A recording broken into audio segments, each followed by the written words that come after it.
third year in a row, the first tournament of the new Ladies European Tour season comes from Africa. And a unique setting to start the campaign as wildlife mixes with the tour's finest. We're in the east of the continent and in the south of Kenya on the Baobab course in Kilifi. This PGA accredited layout set close to the Indian Ocean coastline is a tough, tight course. Certainly no easy beginning. Lexi Fürsterling started well though, the German looking to add to her 2 wins from last year on the early tee. Diksha Dagger had a superb 2023 and the Indian was amongst just 15 players to break par on day one. But one of the tour's new faces, Carla G from South Africa, was amongst a trio to lead at 4 under. Another rookie, Lauren Walsh, and Englishman Ellie Gibbons also rounding 69. And after winning 3 times on the Access Series, Sophie Kiksgaard off to an excellent start in her rookie year.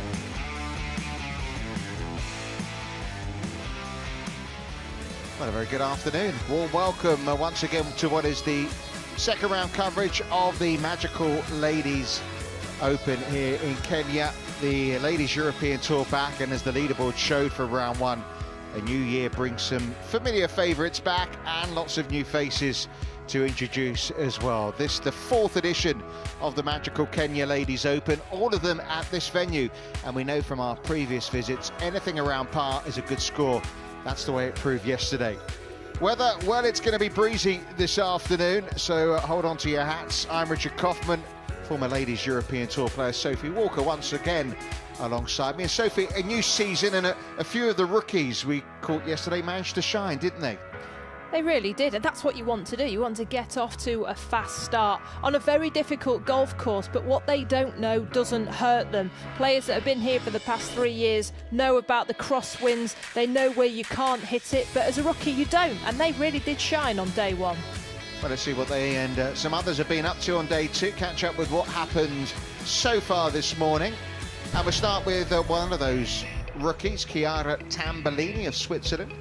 She had 4 birdies and 2 bogeys. This was her final hole of the day on the 9th. She 2-putted that one for a par. Yesterday started with 1 under par, today 2 under par. Yeah, Swiss rookie, all 4 of her birdies in this second round came at par 5s, 5 par 5s on this golf course. There is confirmation of that. So she's handily placed, 3 under par. Only turned pro last summer, already had a couple of wins on the Access Series, so certainly one to look out for. There's some younger rookies and there's some less young rookies. You're never too old to be a rookie. Ayako Uhara is 40 years old, the Japanese player. Had a good day yesterday, went out in 1 under par. Started on the back 9 today, shot 2 under going out. Had it going, but a double bogey on 8 cost her. Yeah, the 40-year-old from Japan finishing up here at 9.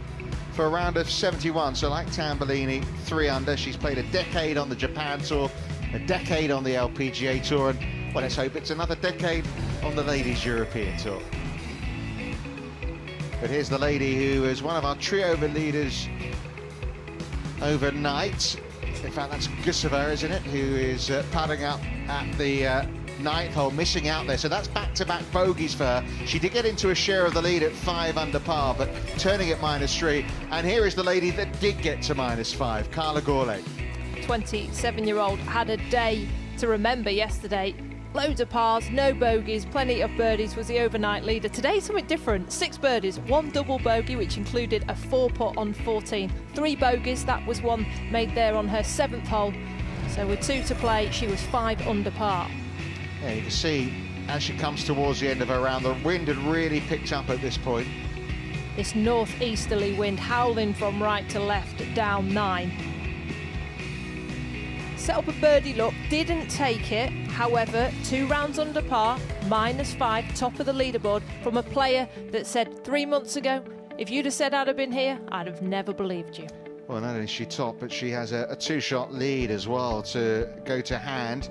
Camille Chevalier out of the course, a player who's had very few top 10s the last few years. Alessandra Finale, one of those that shot 70 yesterday. One of the overnight leaders there, Lauren Walsh, the Irish player, did get it going early on. In the end, she had to settle for a 75, so starts the weekend a couple under. Ellie Gibbons, another of the overnight leaders, is a couple over for her round. Sophie Kigsbarn, 1 over for her day.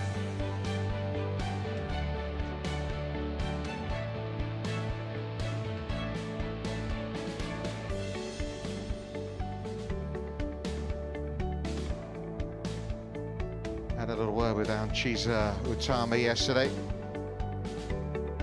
The 2 by their name today means they're 2 over par for the day, so that's why she's back at level par after a 71 yesterday. It's not the hole she's on. Two-time winner on the Ladies European Tour, Lexi Försterling. Won in Switzerland and Mallorca towards the end of last season. Couple of bogeys. 2 sixes, in fact, of Costa. She's 2 over par for her round, 1 over par total, hitting into the 9th. There's a couple of cheeky monkeys. Just hanging around. Get some good views up there, although you've got to hang tight today, having a little baby there and there. Wind blowing the tree around.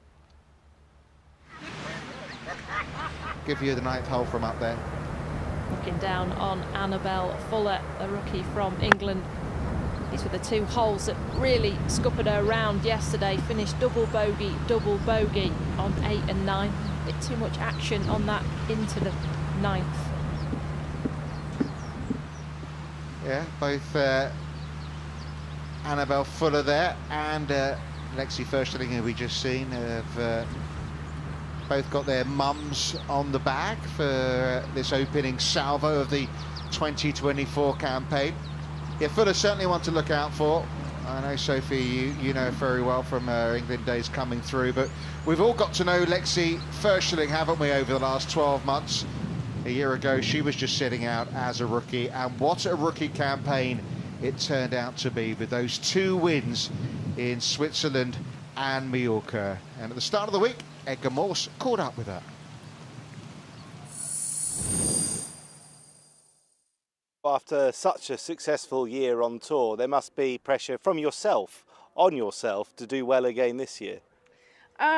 No, not really. I mean, I've never really thought about putting pressure on myself that I have to do it again, because I mean, I feel like I just enjoyed it so much, and that's probably why I want to have it again, because it's just such a nice feeling to win on tour. But I wouldn't call it pressure. I mean, it's just more of a, you want to have it so badly, you know. But no, I'm just trying to go into it and stay relaxed. How are you approaching this week? What's the golf course to you, and do you feel it suits you at all, and what's your mentality about it all? Yeah, I would say it definitely suits me. I think it's a tight course, and I mean, I'm almost most of the time a straight hitter, so I guess that's a plus for me. But yeah, I don't know. I just, I tried to take all the things that I learned from last year about the course and the strategy and take it to this year, and then hopefully, learn just from last year.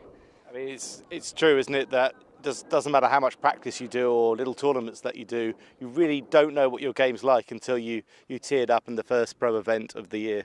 Yeah, exactly. I mean, that's what I was saying. It's, it's a good start, and I mean, everybody's trying to just see how it's going, and I mean, the expectations are pretty low, because I mean, I was obviously coming from like a really cold winter, and I was just indoors, and I think I only played 3 rounds in Spain on a practice camp, and that's it. So obviously my expectations are low, and I'm taking what I can get. Yeah, 1 over par at the moment. That's good enough to be in the top 25. It's fair to say there's another Lexi in town. Thompson's going to be playing next week in Saudi Arabia, but this Lexi did pretty well in 2023. Well, she won a trophy of a cow, a trophy of a tree. It's a giraffe this week. Mm-hmm. Go nicely, wouldn't it? It would. Yeah, it really was a standout second half to the season, and she got her card on the LPGA Tour. This one, left edge to get herself back to level par. Oh, that's a great way to end the front 9. It was travelling, wasn't it, that? But it got gobbled up. That's why she's smiling about it, I think. But back to level par. And if anyone's at level par, they are right in the thick of this. That is the talk amongst the players. finishing their round of golf. They're hot, tired, it's blowing a gale out there, and you're looking on the leader and think, I'm still doing okay. Like Nicole Garcia was level par yesterday and she was tied 16th. When she went out, she was still tied 16th this afternoon, so there's not a lot of movement on that leaderboard other than the wrong way, which is why you've just got to hang tough. Any movement really is coming out of the trees. Yeah, or from the air, from that ocean, that's for sure. We saw it come up just short of the hole before putting up to here. Annabelle Fuller, so got this left for par, but she comfortably knocks in 5 over par. Naturally, being a Friday, we're looking at the cut line. At the moment, it does fall on that +5 mark, but we'd be very surprised if it didn't drift maybe a shot, even 2. Normally double it and take away 1, but conditions seem to be a lot windier this afternoon. Good bounce back after a double bogey start.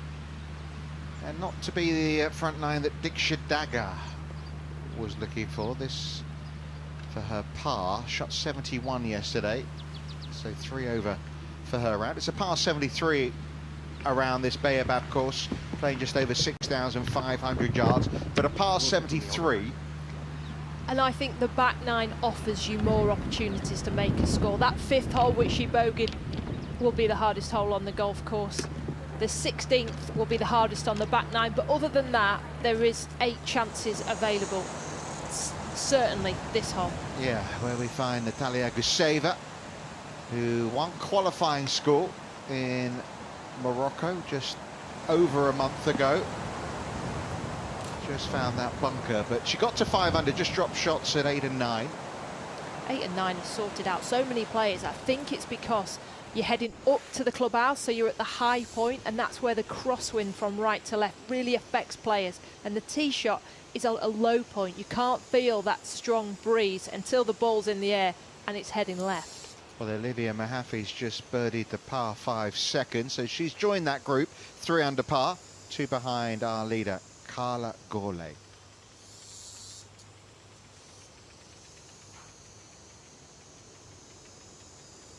It's great, isn't it? The wildlife mixing with the golf, although we had some insects a little too close at the moment, don't we? So if you hear a little bit of shuffling in the commentary box, it's because we've got an ant's nest literally by the door of our commentary position. Richard's got ants in his pants. I hope not. They bite.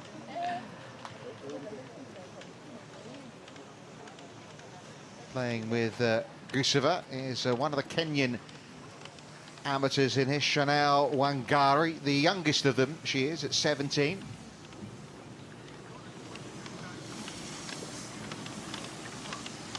Was a fantastic year for Diksha Dagger, although it wasn't really until May that she got going. I was just thinking exactly the same. I followed her in the final group in Belgium and she just wasn't quite there. She'd had quite a lot of final groups or second to last grouping and shot over par. And then it clicks, and after that you just keep going. Everyone says you've got to keep putting yourself in position and eventually it'll come, and that's what she did well the second half of last season. And her dad, Narinda, there on the bag. He's been faithfully carrying the bag ever since she won that event in South Africa in her rookie season. There he is, Narinda. Very proud family they were, because at the end of last year, because of her achievements on the Ladies European Tour, Diksha was given what's called the Arjuna Award, which is a very rare award giving to people for sporting achievement. Not many golfers have picked up that Arjuna Award in the past, so she got that from the president, didn't she? So fantastic for Diksha. Congratulations to the Dagger family.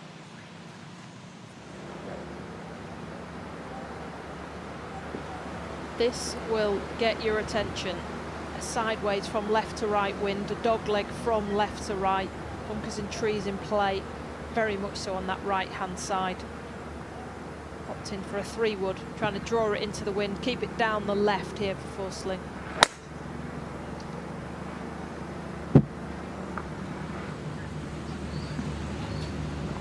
Well, that is a popular place down that right hand side. The zebras like it down there as well, but I'm not sure the golfers so much. the first and the 10th tee shot, you know, that you could be opening your rounds, I suppose, as well as making the turn. The wind is so strong from left to right, it just catches the ball. There's out of bounds down the right hand side of the first. There is out of bounds down 10, but that looked a lot more towards the tree line. These are two really hard tee shots to open your account. Is it kinder for a left-hander? I think so. Shape of a left to right draw for Diksha Dagger. She can take it down the left edge of the tree line. There you go. And look at how bouncy this golf course is. It does play 14 yards downhill, so that adds a little spice. But keep on running. Look at that go. Not long left to go at this hole for Diksha Dagger after that tee shot. And if you are a lefty, you've got your back to the trouble, haven't you? Whereas the other way round, you're right-handed, you've actually got the wind coming at your back as well, so you're feeling a little bit unsteady. Indian winner last year in Aditi Ashok. 9 shots she won by. Pin high in 2, Gustav with an eagle pitch from the sand. Yeah, A little bit too much on that one, just because it was downwind. Guseva, known as the Goose, got her card on both tours. We mentioned how Lexi Försterling now has her card on the LPGA Tour. Same for Guseva. Don't realise how long their tails are, do you, the monkeys? Saw a Helps few. them balance, doesn't it? Yeah.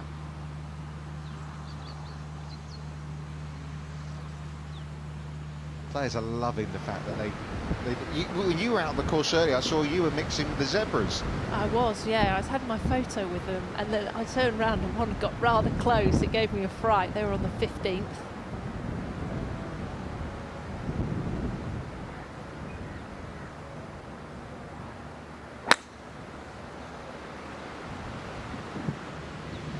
Well, as a rookie, the main goal you have, first event of the week, make the cut.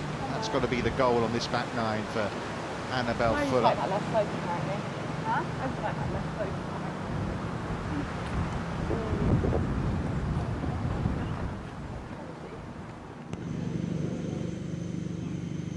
At least the monkey left the ball alone over there. Just a ball spotter. Yeah. Just down the left.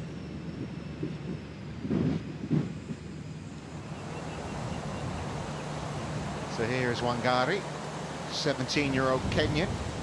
Fortunately, it doesn't look like any of the Kenyan amateurs this year are going to make the cut the way that we saw from Naomi Wafula last year, but listen to the noise when something good happens.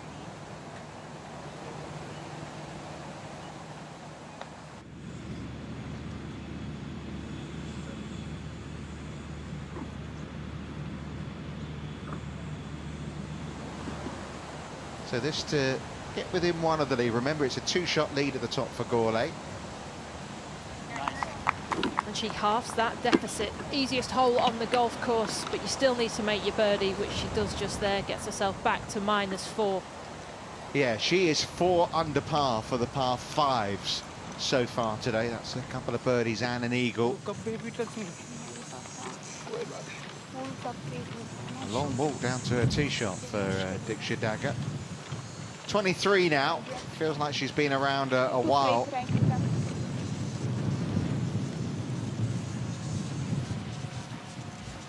Yeah, 3rd on the rankings last year for Diksha Dagger. It was 8th in the end on the order of merit for Lexi Försterling. So it's fair to say that's not quite the top 6 we would have predicted Wednesday evening, Sophie. No, it's not, but we're not even halfway yet, and 72-hole tournament, it will balance itself out, I'm sure, but with 20 rookies, there's just an opportunity there. I keep saying it's the first event of the year, everyone is fresh. What if, you know, there should be no scar tissue, they've all been working with their coaches, and every one of them stands on that tee going, look, I've put in some practice, let's see what it's like with a scorecard. Never more so do you stand on the tee thinking we're all in the same position now. We're talking about Diksha Dagger last year, how good she was going. Trust me, she's forgot all about last year now. It's about the here and now, and if you've played good or bad, that's just forgotten. You can see Shannon Tan's name there, 1 under par. She's one of 3 players this week who are making their debuts as their countries make the debut as well. Shannon's from Singapore, so our first player from Singapore. We have Dorota Zalewska of Poland and Laura Sluman of Panama playing. 36 countries represented by 6 continents in the field, including those 20 rookies we were talking about. And one of them here making her way to her ball. Annabelle Fuller down the left, not very friendly with Försterling down the right. Försterling's got a break here. I thought it was further right than that. She'll have 100 yards to the front edge. She can chip and run one. There isn't a bunker in front of her. See her just on the left-hand side of the screen. Yeah, it'll be Fuller to play first here, I assume.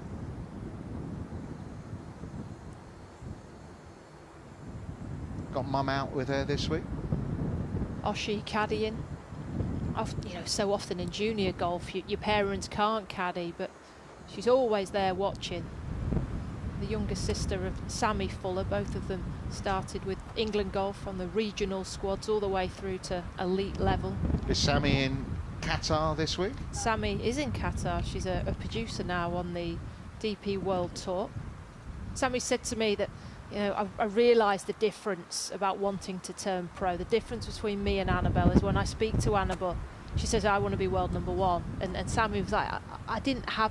Looking at what Annabelle is and how professional she is and her drive, she said, I'm going to go into this direction. I still really love golf, but Annabelle is that one, that athlete. So competitive.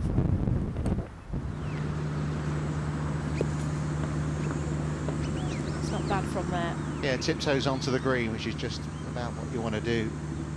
Tough hole 10, and then a little bit of a breathing space, isn't there, with the par 5 11th coming up next.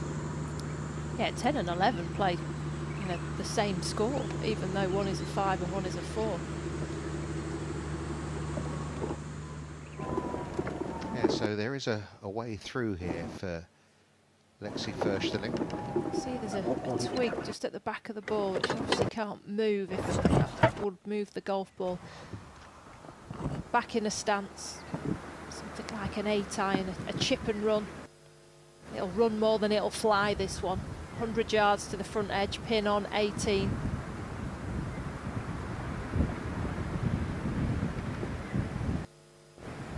Yeah, you see, I think she had to back off that because the gust of wind really knocked those branches lower. She doesn't want them any lower than what they are. Keep coming. Played it really well. Couldn't have done much better. I think this kid is so good at thinking her way around a golf course. When she's in front, she manages her game so well. It's a clear head, and a clear head at golf is where you want to be. Well, this is position A for Dagger. Flag 8 from the left-hand side. One of her lofted wedges. She'll fly this one at the pin. Took a big first hop, that one from Dagger.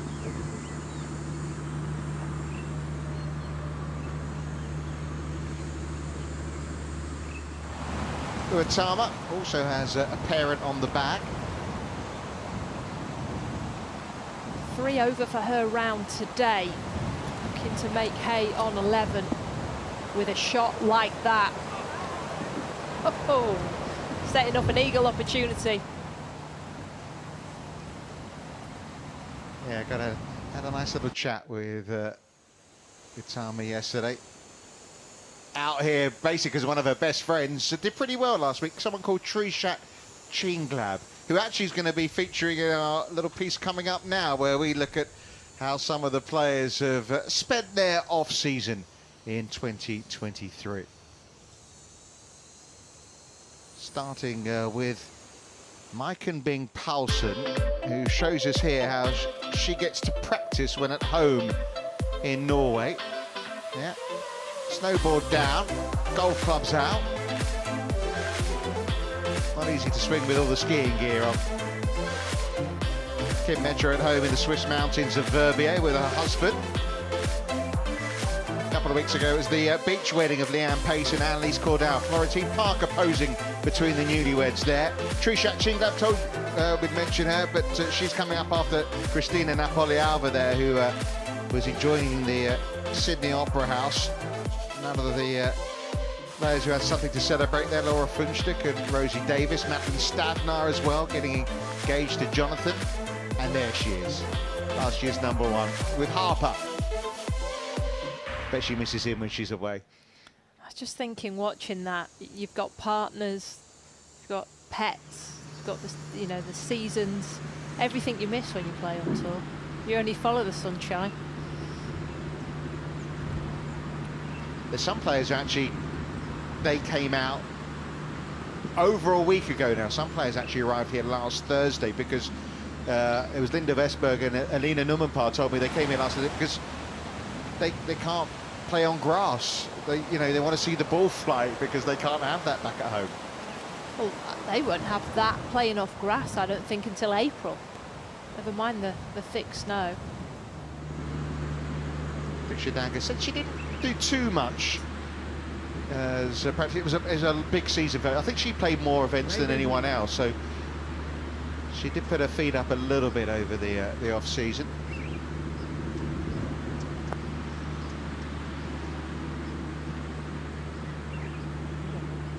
Couple of 3 putts from her yesterday. Sport what was a good day otherwise. But we've spoken about everything that's difficult at this course. Putting's no picnic either. I mean, the leader had a 4-putt today, Carla G. And if the leader does that, then everyone else is... Here, they are a little bit bumpy. They're only 8 on the stimp, so they're slow, bit of grain in them. And like you've been saying, so many of these players have been hitting it in a net off a driving range. When they've been putting, it's been on a mat or a carpet in their garden. I mean, their front room, sorry.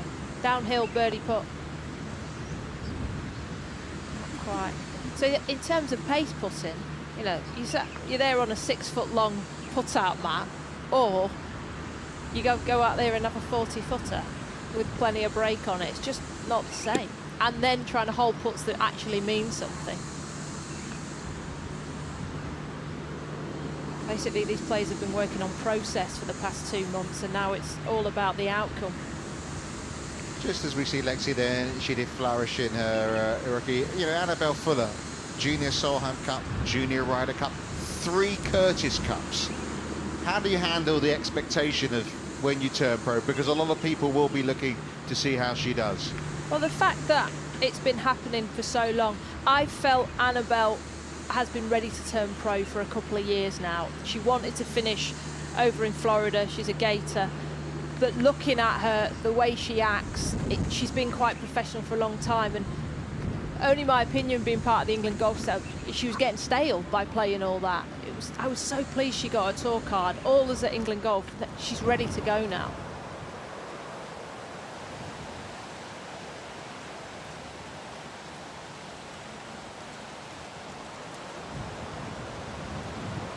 Sarah Shelker playing in this group. I think that was for birdie. We've got an eagle putt coming up for Chiza Utama. You'll be pleased to know, Sophie, known as Janny, if you want to call her Janny.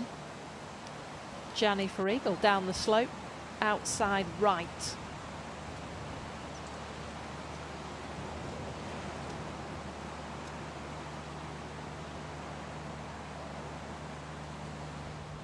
Just stayed there, didn't it? Yeah, not to be. She'll get back to level par, though, be a birdie. From Lopburi, which is near Bangkok, and she practices at the Thongchai Jaidi Academy. Thongchai, who is a prolific winner on the Asian Tour, won a fair few events on the DP World Tour as well, and he has been very key in helping her with her game. The easiest hole on the golf course, the 11th, playing 4.42 shots, so 0.5 under par, 455 yards. Avoid that bunker down the right-hand side, but keep it down the right-hand side, because then as you turn to the left, being downwind, the bunkers, you're playing through them rather than across them. So you want to be down the right for the first and then down the right for the second. You can reach it with an iron. We had 3 eagles here yesterday.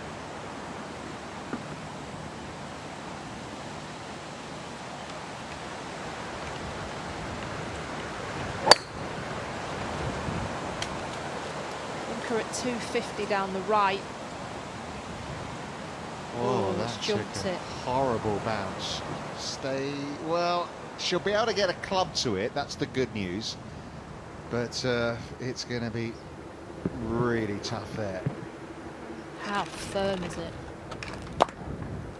Can't see it from there, it's an uphill tee shot.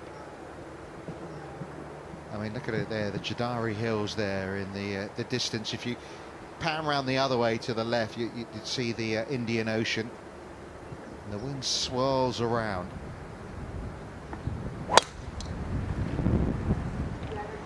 High draw required.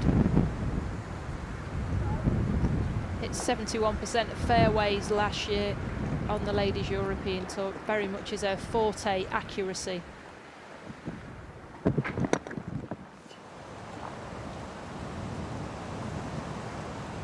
Schalke hopefully going to finish off here at 11. Apparently for a bogey, unfortunately. One of the players who came really close to getting that breakthrough win in last season's calendar on the Ladies European Tour. This is the first of 31 events, and it's Natalia Guseva and Carla G, the top two players who finished first and third at Ladies European Tour Q-School, taking that form straight to Kenya.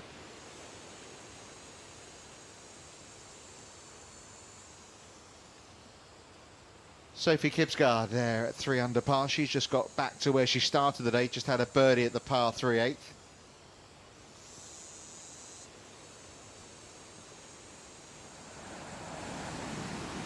Here's the par 3/12. Now we can hear the wind, but when you're in that tee box with all the trees, it feels still. You're throwing up the wind, thinking which way is it going? It's down from the left-hand side. Flag is 174 yards on. It's a very similar yardage to what it was yesterday. It's only 5 less, so it'll be a similar club. But it'll be interesting to see how firm this green is now this afternoon with all of this wind.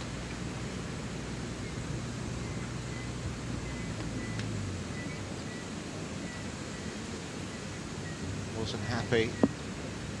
That's fine. We stick. No problem at all. She said she was watching Trishat a lot on the TV.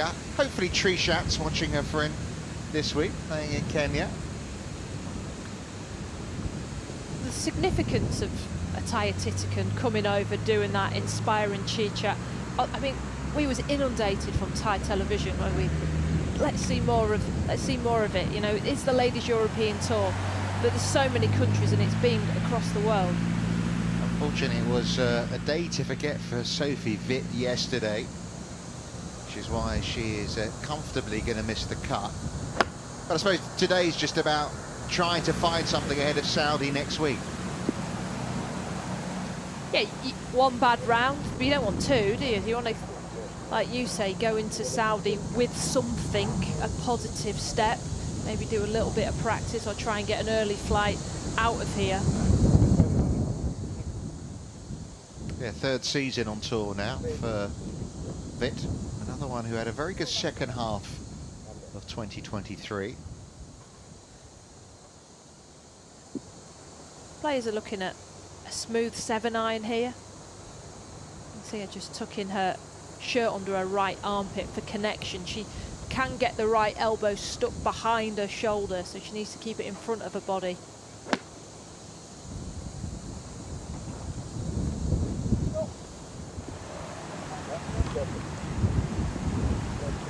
Okay.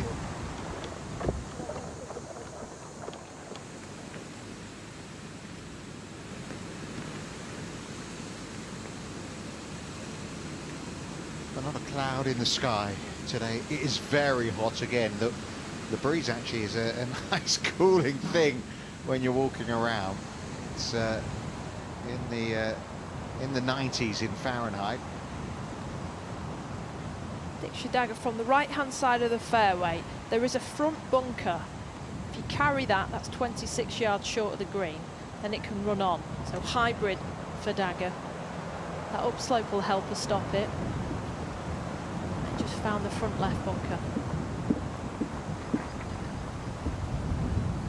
Far away. Now, I wonder if Fuller has got a swing. It looks like she has.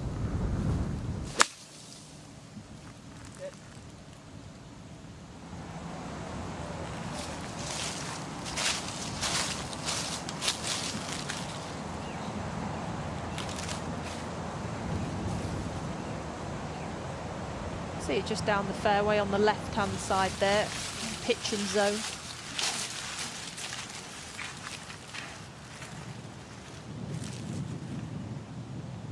First inning though, in a lovely spot here to try and get herself under par for the championship. It's down the right.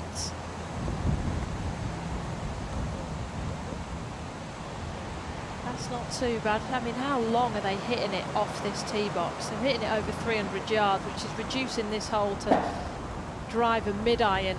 Didn't even strike that one great, but the miss is short right on 11. Would Lexi and Annabelle have played each other in collegiate golf? You know, Arizona State against the Florida Gators? Well, possibly. I mean, they'll both be All-Americans. We'll see how chatty they are on the golf course. Yeah.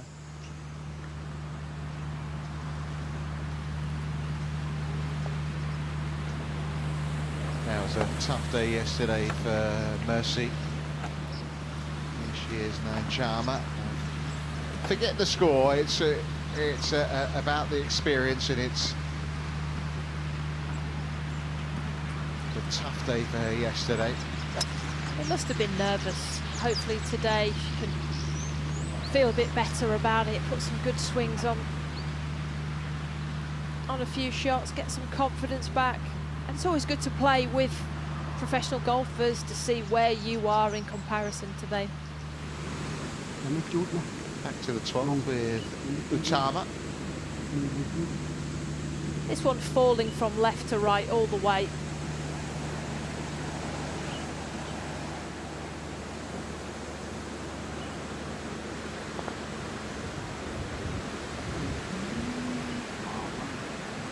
Well, the pace was good.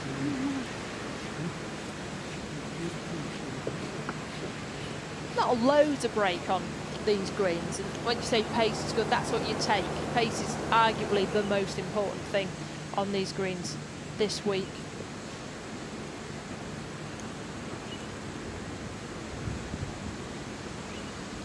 Yeah, Dad on the bag there, Wood as he's known, 72 years of age. It's a hot day to be carrying the bag around. This strike has to be pure to try and get some check downwind.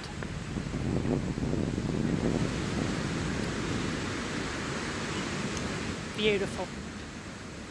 Yeah, that was a classy shot from Fuller.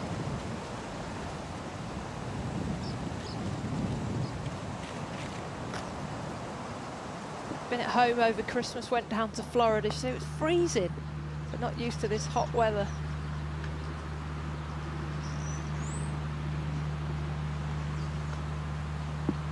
Samantha Bruce playing a beauty in. That wasn't Sarah Shelker, that wasn't the 12th. That was Bruce playing a nice one in from the Philippines. Just the third Filipina to qualify for the Ladies European Tour. That was Shelker at 12.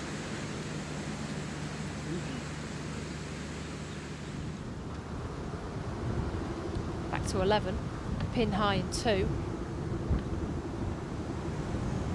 Everybody's failed to leave that short of the flag. It's severely downhill. You're downwind from there as well. Well, a couple under was a winning score we had here back in 2021 when Esther Henseleit won for the second time. 5 under leading now. I know Guseva's within a shot, but you'd be surprised if she beats that 5 under par score today. thought 5 under would be safe, having seen how strong the wind was. Put for eagle for Forsterling. Landed, massive move by the German, gets herself to 2 under par and is lurking behind those leaders. Birdie, par, eagle, the last 3 holes for Lexi Forsterling after a really frustrating first 8 holes in this second round. Yeah, she said, didn't she, in that interview, you know, the goal this week, just try and put yourself in contention. High five for Mum Simone.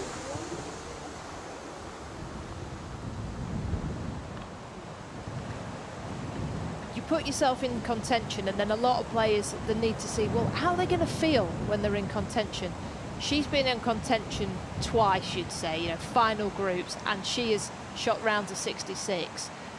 Now she's like, well, actually, I feel really comfortable at the top of that leaderboard, and I know that I can finish off the job. Where the chances are, with so many rookies, we've got 20 rookies, a little bit of inexperience in general towards the top of this leaderboard. There is a lack of winners in this top 10.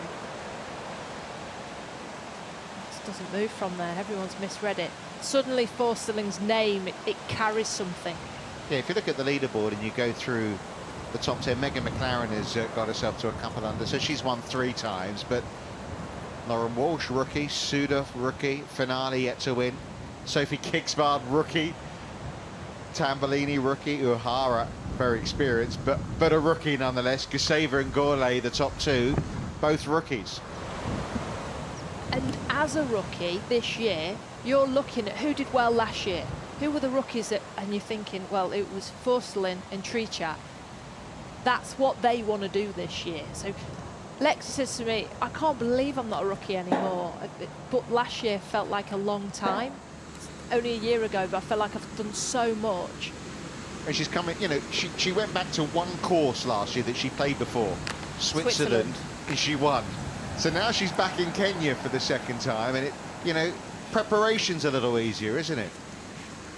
Yeah, and I've said I think she's one of the best at that.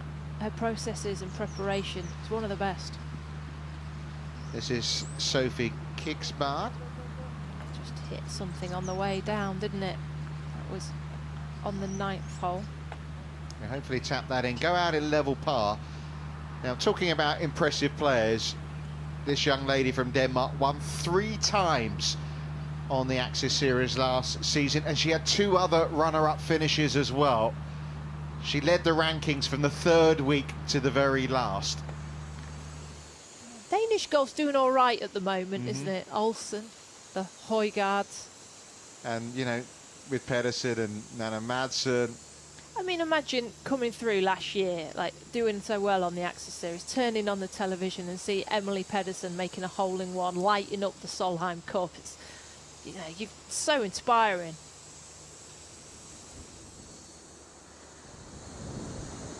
Well, after that wonderful eagle, off to 12 now with Forsterling. 7 iron. Will it hold on?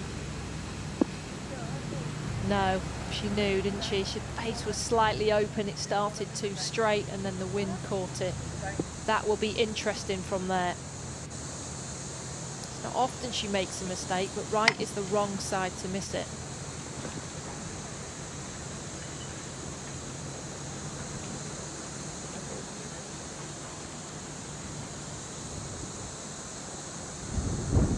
Flag today is only 4 from the right-hand side. Plenty of room left. It does all kick from the left.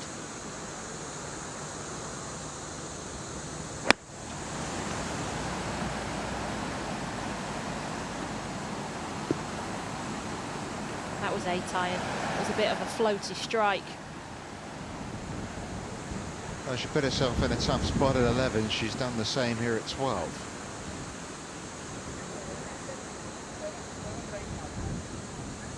Cut line is what she must be, well, trying to avoid thinking about. Dagger can ride this left to right wind. She can take 1 less club if need be and use it.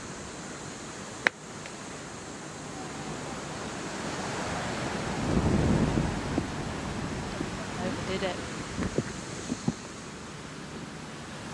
Wind is certainly at its strongest right now. True test in Kenya this afternoon. Yeah, won't be seeing too many birdies down 11th hole, yielding a few, but elsewhere they'll be hard to come by. Gusting up to, well, forecasters of 40 kilometres an hour, so about 30 miles an hour on a firm, fast golf course. It's a tough mixture. Mercy Nyanchama, who's had a very good front nine. I know her score says 21 over par, but she was 20 over yesterday, so that's kind of a moral victory, isn't it, going out in just 1 over? And proving to herself that the game is a lot better than the 20 over par. It was maybe the mind that got in the way yesterday. Understandable, and would be very nervous teeing it up. Some nerves, no doubt, floating around. Well, this is the top of the leaderboard. A couple of new faces in there, aren't there? The likes of Gourlay and Guseva, the top two, did so well at Q School. Chiara Tambellini coming from the Axis Series, and Olivia Mahaffey, we saw her up there a few times last season. Lexi Alessandra Finale there, who was a teammate of Lexi Furstening at Arizona State, going well. April Angarasani in the final group. Last year finished in a tie for second. She's well placed again. Anyone under par will feel that. Alice Houston also finished second, and she shot a 71 today. And there's Pia Babnik. It's really nice to see her name inside the top 20. Had a horrific year, Sophie, in 2023, but I think looking at how she's played in Portugal at the start of the year and what she's doing so far here, maybe readying that ship. Nobody is more pleased to see that than me. Looking at those leaderboards, we used to see her at the top of the leaderboard. She's won on the Ladies European Tour. She's top 10 at major championships, but last year it was always miscuts, and it was at the bottom of the field. It was heartbreaking to watch. There was tears out there, but herself, her mum, dad, brothers, they've come together, they've worked really hard, and let's hope this season is a lot better for her. But it just shows how your game can disappear, and you have no idea what's happening, and especially for somebody so young. She will be a better golfer because of it, but to go through it, well, like Annabelle can't do anything right. Annabelle Fuller, we just saw, they both got an invite next week to the Saudi Ladies Invitational, but work to do at 12 for Fuller. As Dagger's more just past pin high, hers will be quicker downhill.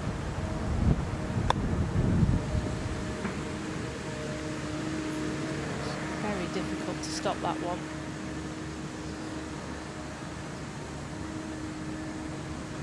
Only 43% of the field hit this green yesterday, or finished on it. I bet a few hit it, but it just runs straight through. And you're only one shot away from a card wrecker, aren't you, on this golf course? You are. I spoke to Bronte Law after we're around today. She said Sophie had 2 poor tee shots on the 1st and the 10th, and that, you know, that costs you. It is so bouncy. The wind just catches your ball. Taking the putter here.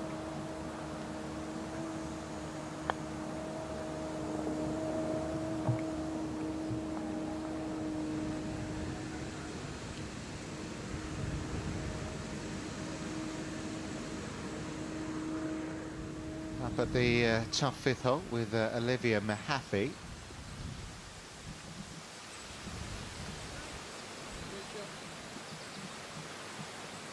She's 3 under par, total level par for her day. Moving back into the back 9, Shelka has ripped one down 13, just a wedge, front right pin. Try and get this one nipping from left to right.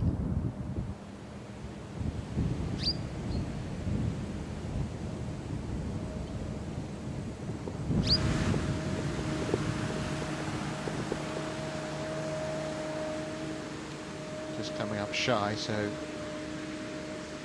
going to be a drop shot for Fuller to 6 over par, keeping an eye on the cut line, and at the moment it's still 5 over, top 60 and tied make the cut here. A field of 108 players. Sanna Newton is playing alongside Olivia Mahaffey, both of them under par for the tournament, and both hitting great bunker shots there on 5, the hardest hole on the golf course, so looking to save par from the sand. Yeah, all the players hitting booming tee shots here.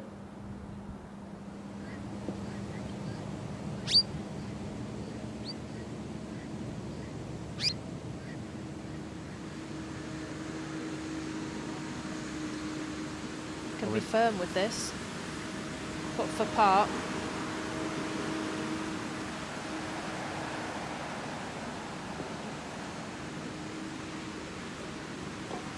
So a fuller bogey, a dagger bogey.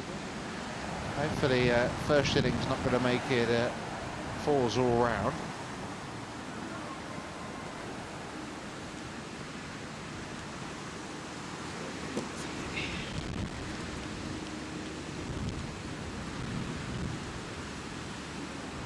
It's rather cosy, doesn't it?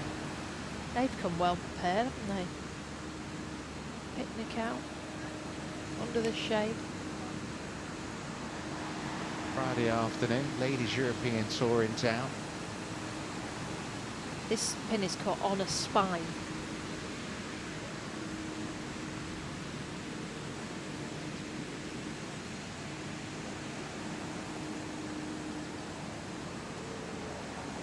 Would have been a nice run, but back she goes to 1 under.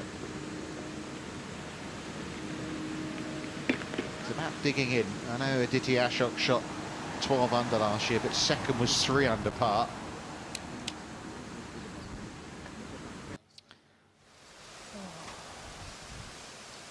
Bogey there for Mahaffey. Was at the same university as Lexi Forsterling. It's Arizona State University.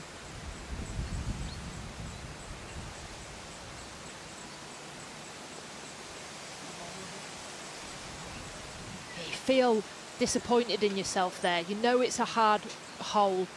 You think, I've done the hard bit. I've got a 4-footer up the hill, and you know it's hard work out there. You don't want to give anything back to the golf course, and Mahaffey will be feeling that right there. It's like, I made that mistake. It wasn't, you know, a good strike that got affected by wind. I wasn't unlucky. That was my doing.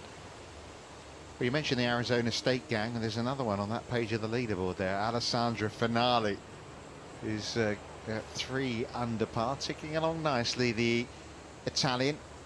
She's had 8 successive pars to start her second round. 2 shots behind the South African Cara Gole, who set the pace at -5.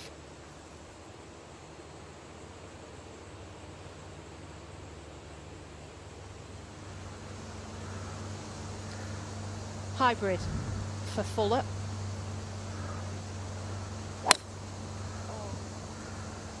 That's left and needs to get down.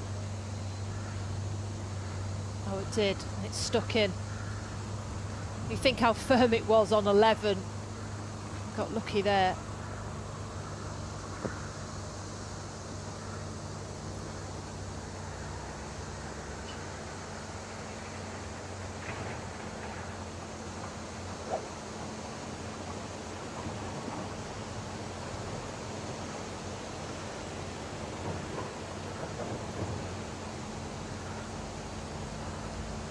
Two tall, skinny trees in the distance. You need to keep it left of them.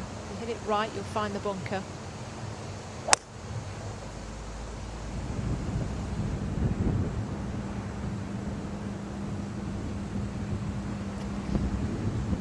She hit a fairway wood. I think she may have found it. So she was right on 10, right on 12 with a tee shot. We've seen it again down 13.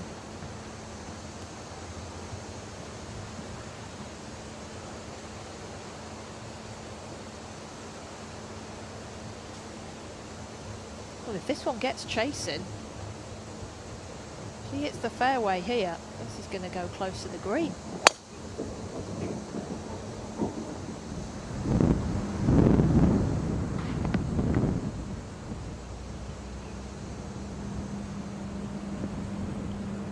take driver, you take those bunkers out of play down the right-hand side. They finish at 260 yards, so that's what Dagger's done there.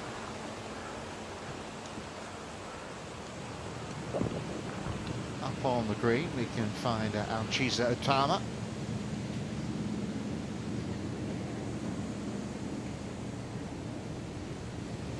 Dad's only going to caddy this week, so kind of like get her settled in on tour. It's like taking your child to university, isn't it?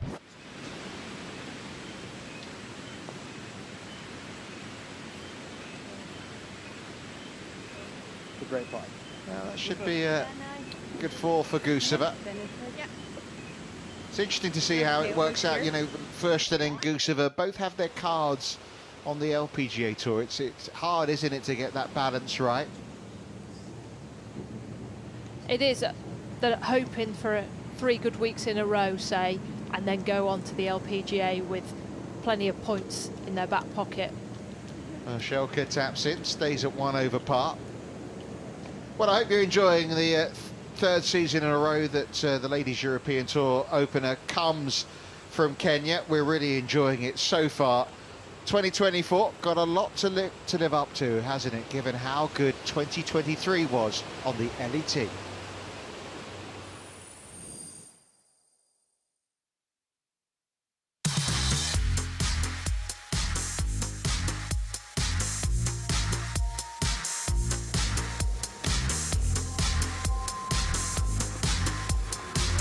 It's superb. It's absolutely magnificent. You can hear the champagne pop before the ball gets in the hole. Back of the net for the former footballer. It's what world #1s do.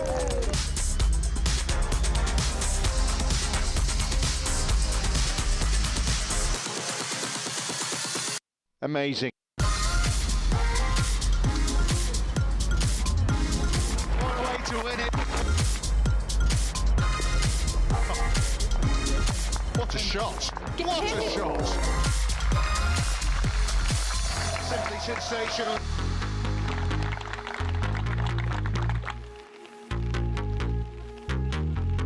This is a good looking putt. What a putt! Come on. Oh, it's great. Slippery, slimy down there. It's going to hold its line. Is it not? Is it going to make it? It has!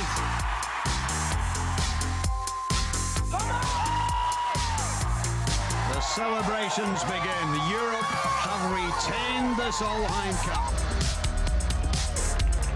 Winning is never easy. Boy, did we see some drama. The most incredible golf. 29 events in 21 countries, and it all comes down to this. Par save at the last.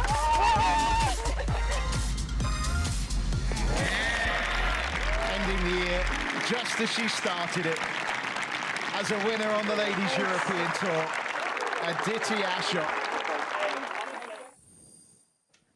Yeah, bookending the season there, Aditi Ashok.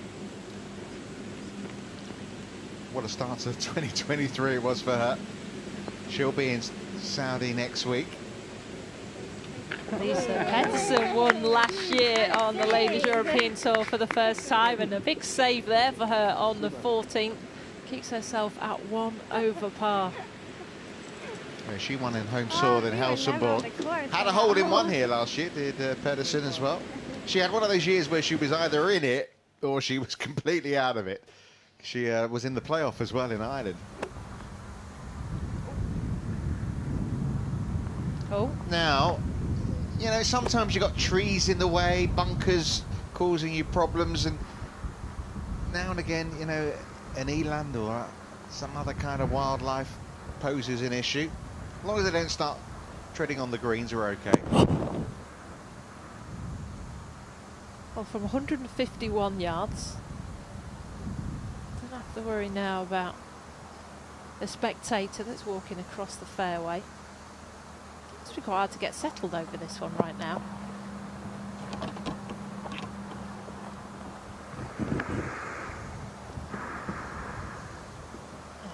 110 front.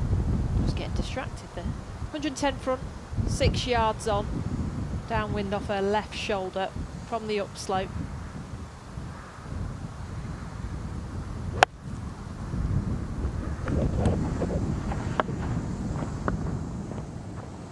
Didn't put her off, did it? Beautifully done by Försterling. Yeah, when the first year we came here, there wasn't this wildlife, but it's been used here as a wildlife sanctuary. So some of the animals that were affected by drought in the country, some human conflict as well, they were kind of taken in and very much now part of the environment here.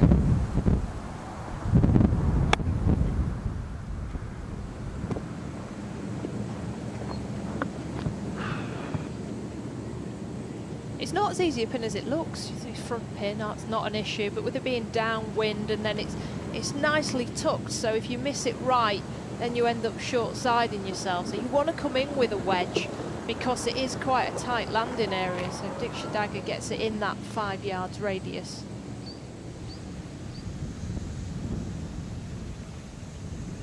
Over on the other side of the course, Sanna Newtonen.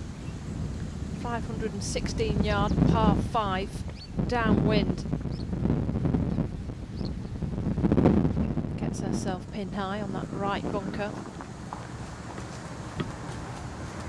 Well, hopefully our camera operator doesn't get too close there. Those horns look rather nasty.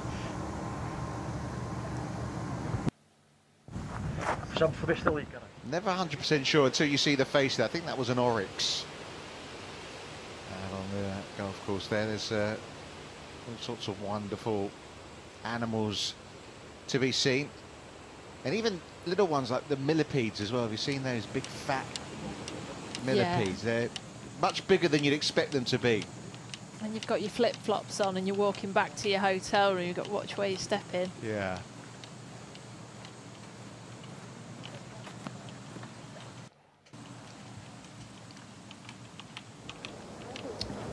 Hole further up, we can catch up with Utama and her dad. The hardest pin locations are at the back of this 14th. We've had it on day 1 and day 2. 2 club win back into your face. On that back tier. So much green short of it.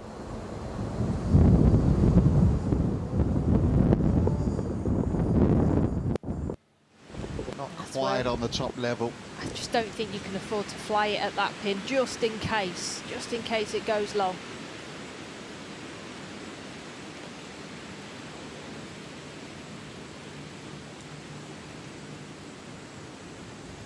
So 3 decent birdie looks to come here. First fuller. This one needs to go, needs to get something going from right to left.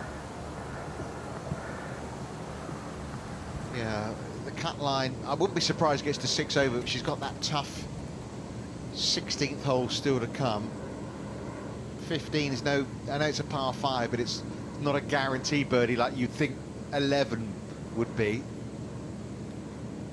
And we mentioned that finish yesterday. She finished double bogey, double bogey. She's the type of player that will be like, right, I'm not doing that again. Like, I need to finish better. Obviously to make the weekend, but also just to not make the same mistake twice, even though it is a different side of the golf course. Want to keep switched on for the entire round.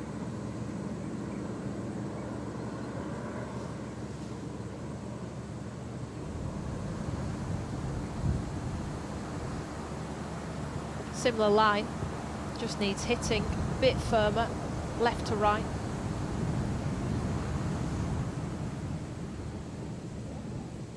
Well, it helps when the player before you was on exactly the same line.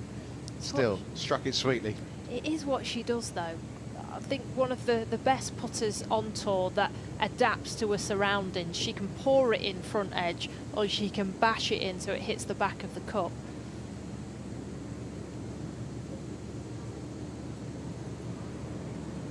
You'd probably put Försterling up as one of the better putters on tour as well. Yeah, her rhythm just stays the same. There's a good flow to it. The claw grip. there we go.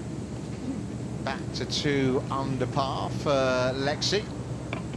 Won't be teeing it up on the LPGA, you'd think, till the end of March. Well, Palos Verde, the championship, probably her first. I think so, and then maybe over to Arizona. 2 courses, 2 venues she knows very well. Oh, from bunker to bunker for Mahaffey. Yeah, you wonder what that short par putt has kind of maybe affected her onto this hole as well. On 14, the wind howls down. You've got the par 3 on the front 9, the 4th hole. That's downwind, that sits over the other side of this green beyond this flag. It howls down there off the ocean, then through to 14. This is where you really start feeling it before you go back into the trees on 15 and 16 and then come out onto 17 where it opens up again. But I think into the wind, you'll never feel more stronger wind than on this 14. I said 2 clubs, it could be even up to 3 now. Look at those trees pumping. And it'll start affecting putts as well. This one up the hill, this is a 3-tier green on 14, and you've got to almost put a little bit of wrist action in this one just to get it up there. Flag today 23 on, so this is a good 50 feet for Shelker.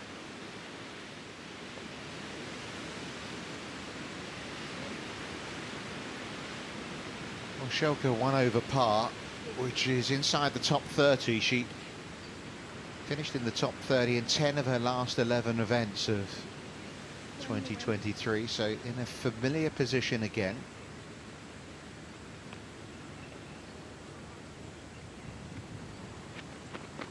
Down the left-hand side is the aim.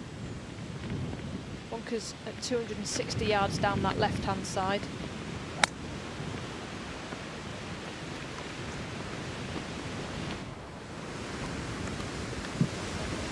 Carries the bunker at 217 yards just, which does show how strong that wind is.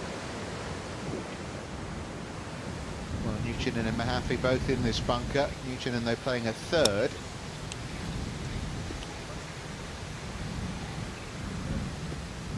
Player won back a full rights last season, had a really good end to the year to jump into the top 70. Just not backing off, is she, Dagger? It's taking driver again on this back 9.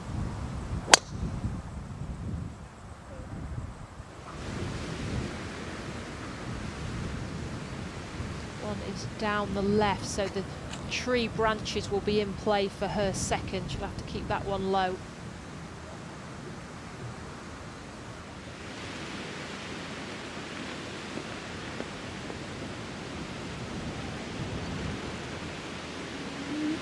Great effort from Matama.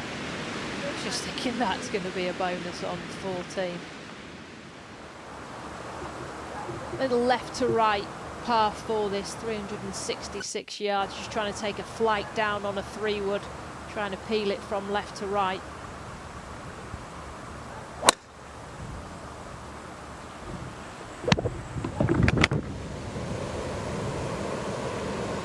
It can feel such a claustrophobic course, this Baobab golf course in Kenya. And it's a golf course, you know, most of the time you watch women's golf, they hit driver everywhere. And I was speaking on the range to Kirsten Rudgley, and she's like, you know, driver's the straightest club in my bag. But then you think, can I hit drive around here? So suddenly they're starting hitting fairway woods. Because the thing is, isn't it, it's Newton and now's going to struggle for par. You're a little bit offline here, and the bounciness of this golf course, because it's so firm, is going to take it even further out. And what you do is you don't aim at the whole fairway, because it's a crosswind, you've got segments, but there's certain sides you need to be. If you're on the right-hand side of the fairway on 14, you're blocked out, so you know you need to be down the left. That's a 3-putt there for Sarah Chelka on the 14th. So, you know, a fairway might be 30 yards wide, but actually you're only aiming down the 15 yards, and then you've got a bit of crosswind. I'm happy for par. Another one goes back to 1 under par now for the Northern Irish woman. signs last year. She called last year rebuilding after taking some time out, but feeling in a good place now on and off the golf course. Playing with Sanna Newton. She managed to get up and down on the last, so she did make par this for a par 5.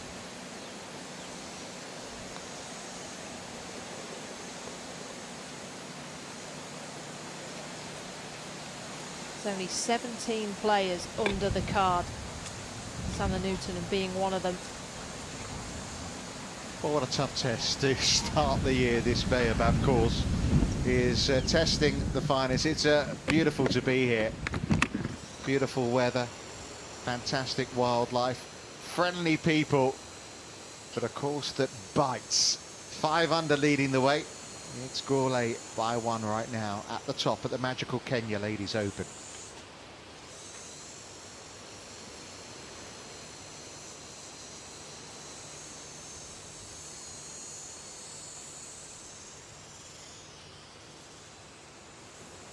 Chiara Tambellini playing in her first ever Ladies European Tour event. She's one of those that hadn't teed it up before on the LET, so to be in those final groups at the weekend in your first LET tournament. Remember Athara Munoz? She won on her Ladies European Tour debut. I think Alice Hewson did the same as well in South Africa.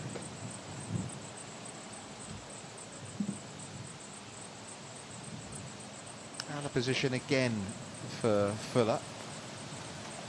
Yeah, I don't think this is an Annabelle Fuller golf course, really. I think she'll get to Riyadh Golf Club next week and think, I like this, I can open my shoulders out. And she is a real striker of a golf ball. We'll see that from some of the wedge shots that she hits, the amount of spin she gets. It constrictions too much this golf course. Those branches on the left, just be on her mind.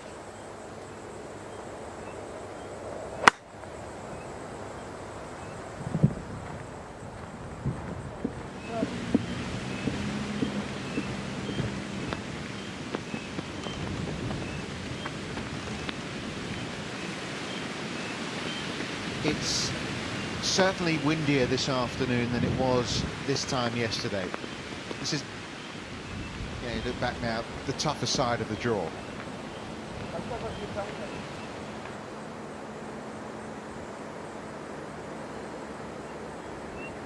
Branches will certainly come into play here. This one off the back for a punch shot.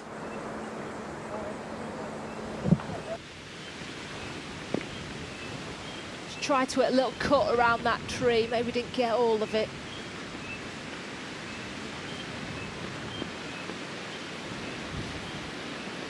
Yeah, this is beating up the players right now. You will sleep well tonight. Having been out here for the best part of 5 hours, 35 degrees of heat. 3-club win, but she'll play it as a 2-club because she doesn't want to fly it to the back edge of this green. Flag is only 6 off the back.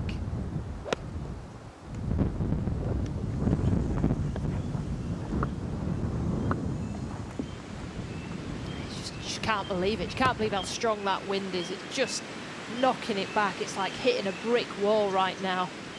She's thinking to herself, I took one more than I thought, but I'm still nowhere near. I say they're not going for the back flag, but they are looking to be on that second tier, Forsterling more on the first tier there. Yeah, we get what's called the Kaskazi and Kuzi monsoon breezes. That's what the players are being buffeted by right now. Lexi Forsterling out on the course, a couple under. Got a couple of other players going really nicely out on the course as well. Alessandra Finale is at 3 under par. Shannon Tan has just birdied the 11th hole and making her Ladies European Tour debut. The Singaporean moves to 3 under par. Natalia Guseva was at 5 under, but she's just dropped another shot at 13. So that means it's a 2-shot lead at the top for Cara Gorley, the South African in a trio of leaders after day one, and now alone on the top. Let's hear what she had to say after her round. So congratulations, well played out there. Very windy, but you still put in a good score. Today was definitely tougher than yesterday, I found, but somehow managed to put in a good score after some good runs and bad runs during the 18 holes. Yeah, just run me through your scorecard a little, because plenty of birdies in a row and then some holes that you ran into a little bit more trouble. Yeah, I think I started birdie, birdie, par, birdie, got off to a hot start, and then I think it was, I don't even know what hole it was. I had a nice little 4-putt, so that set me back a little bit, and then came in pretty slow. And then to start the back nine, I had another 3 in a row, so that was great, but also still just came in really slow. The putting was very hot and cold. But like we discussed, this is a course where you just have to take it on the chin, and if you can do that mentally, then you're in a very good position to do well here. It took me a little while to get over the 4-putt. That's why I slowed down. But once I started the new 9, I was like, come on, let's just get something going here. So you just got to put it in play on this course. And I didn't do that as well as yesterday, but I'm still happy with the under par round. Nevertheless, I heard a little bit about your history before the season started, how you were unsure about your game and went to a new coach. You're still a little unsure about your game, but you must be really pleased how it's come together. Yes, it's sort of unexpected, but I know I'm putting in the work, so it's nice to see it come to fruition, I guess, when I'm out on the course. So it's nice to see. Can you see any particular aspects that you've changed going well on the course, like actually in action? Yes, it doesn't happen all the time, but just, trusting my process is a lot easier to do when you know that you're doing the right thing. You don't do it every time, but, the shots are at least a little bit narrower and come in. Your bad shots could end up on the fairway, which is good, which my bad shots before did not. Well, it's certainly working so far. Congratulations. Thank you. That coach being Doug Wood, who didn't realise he could watch Cara in action yesterday and didn't watch any of her excellent round of 69, but he will be tuning in tomorrow when no doubt she will be starting the weekend as the one to catch. So well played to Cara Gorley. Here's one of the players who has certainly been challenging her for the title. But I learned a little bit pace-wise from Diksha Dagger's effort.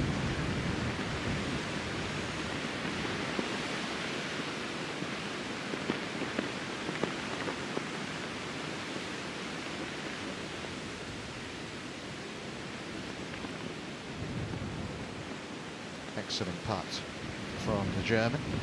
Remember, we've had 3 previous editions, and it's been Germany winning 2 of them, India winning 1.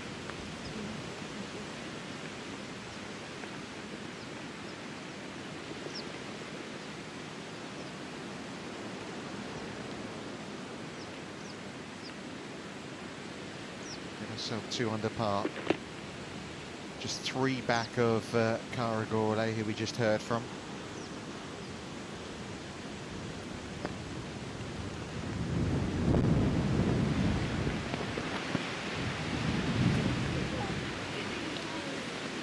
Great effort.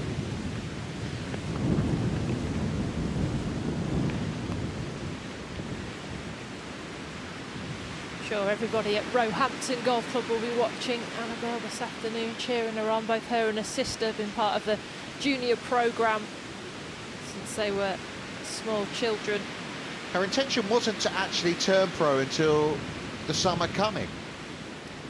No, she thought, I'll go to Q School as an amateur, both LPGA and LET, and if I get it, I'll finish school on Florida Gator in May, June, and then I'll turn pro. But the rules are different over here in Europe.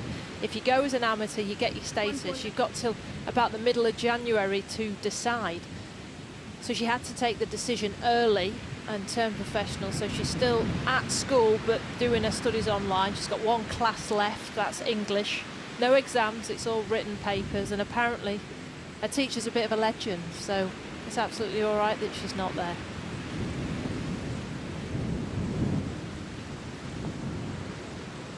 Nice the hold out. Yeah, and giving her the well dones as well.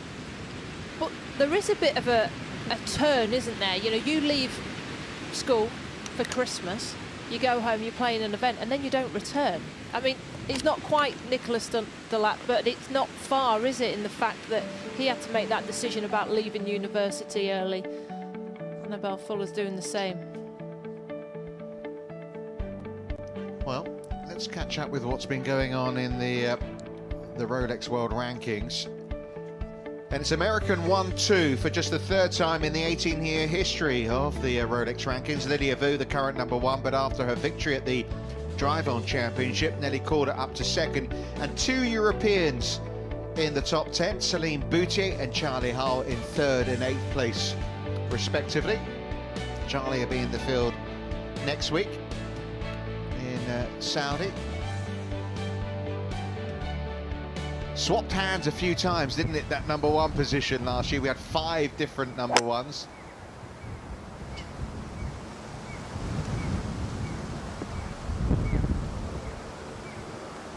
It was, wasn't it? It was a bit like, no, you have it, no, you have it, but then Lilia Vu with her 2 major victories and winning towards the end of last season on the LPGA, that kind of consolidated it, but everybody's after world #1 spot this season. Yeah, could we see the first French world #1? That bunker in play for Fuller on the left at 240.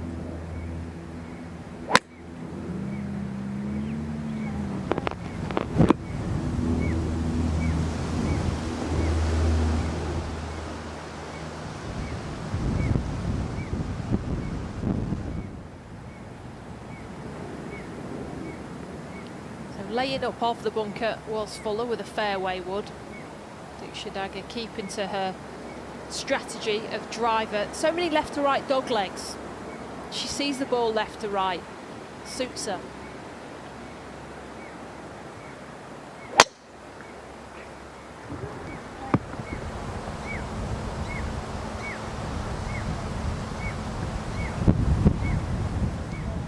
Yeah, that'll do for Dixie Dagger.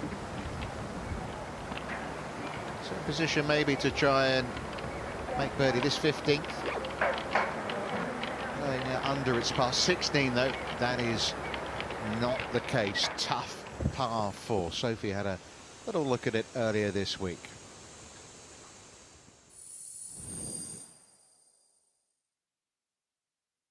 The 16th hole is a dogleg from left to right, a 90-degree dogleg, and you have to hit it to the corner of it. So you've got to switch on with your drive. Now, it might not be driver off this tee. That's because players need to hit it between 230 and 260 yards, and it plays 15 yards downhill. Why is that so important? Well, there's water on the left, there's bunkers on the right, there's trees on the right, so I would treat this fairway like a green. I mentioned that's 30 yards. Think of it as a big green, 30 yards long, 30 yards wide. Stand on that tee box, being confident, trust the wind, trust the yardage, and try and hit this imaginary green so you can play up to the real one with no obstacles. Well, Guseva has done the first part, hasn't she? Found the fairway here. Back into the wind. Second shot plays half a club uphill as well with the slope. And I couldn't have talked you through it any better. Those are the 2 shots you need on this hole, playing away from that flag, setting up an outside birdie chance. Yeah, she's a fairly long hitter, Guseva, so making the most of that length there. Mahaffey with her 3rd shot at the par 5 7th. Used to be a par 4 on this course, but they converted it last year from a 4 to a 5. So that's come for birdie for the Northern Irish, remember? Good too, yeah. And it's a little cheaper than the Sundowner, yeah. To be fair, it's pretty cheap there as well. Yeah, but there it's even cheaper. Taking their walk down 15. Yeah, First filling in Fuller.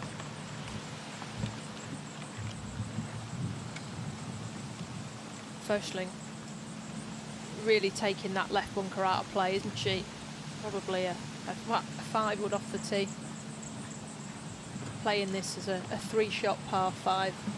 It's 501 yards. Wind back into your face from the right. So the next shot will be plotted down the left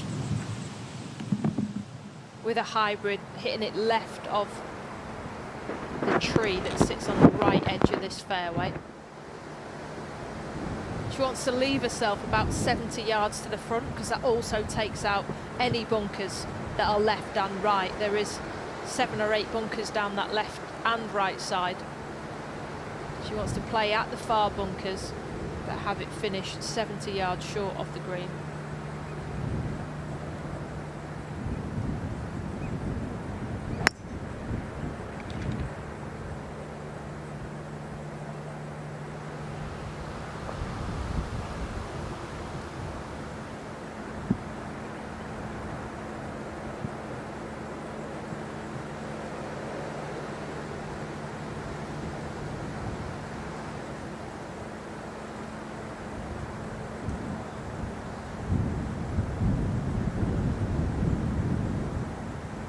.248 pin, but this looks like a layup also.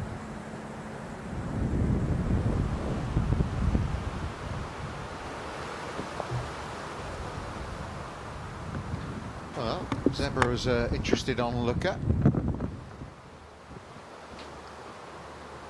Been told to stand still, haven't they? Yeah, don't want to disturb the golfers.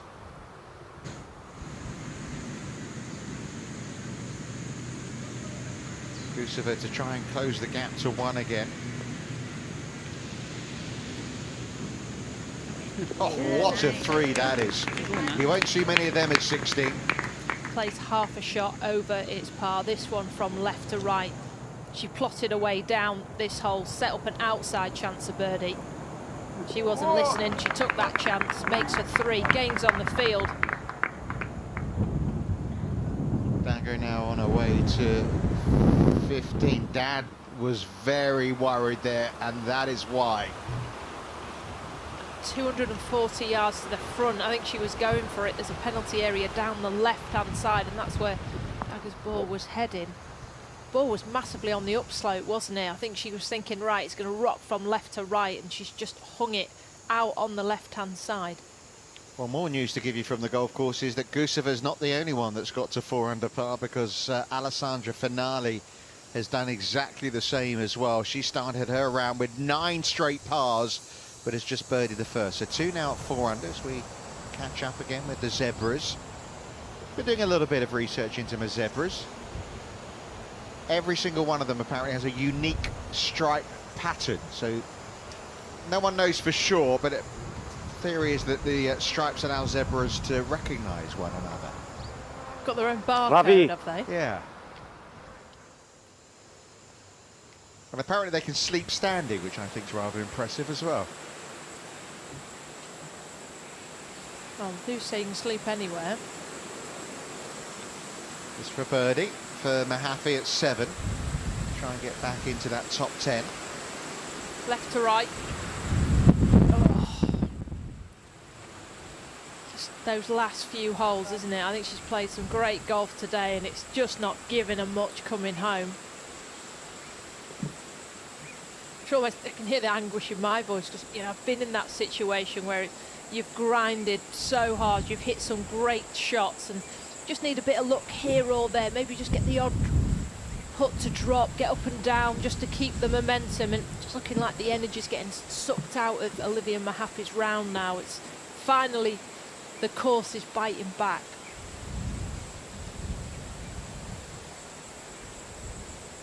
So, no birdie for Mahaffey, no par for Sanna Newton, because this is for bogey at this par 5-7.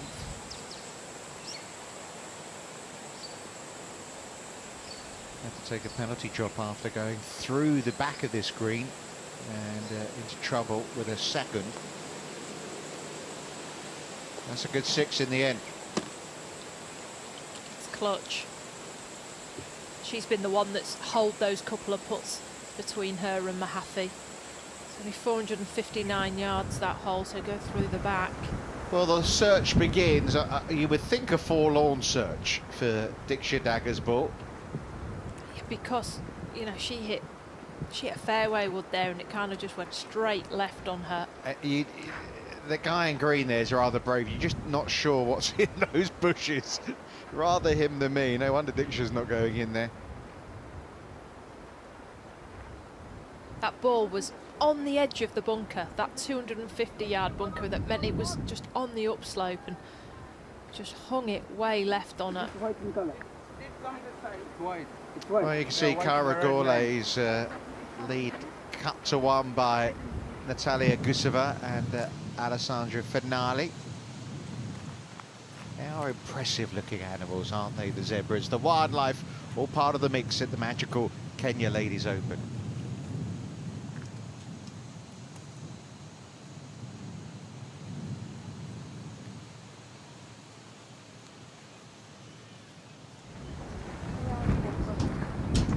Minutes to look for it. That rule changed, it was 5, so we're getting close to calling it a day. It's a penalty area, so she'll be able to take a drop, but if she can find it, because there's no water there, it's more bushes, she might want to play it. That's why they keep looking.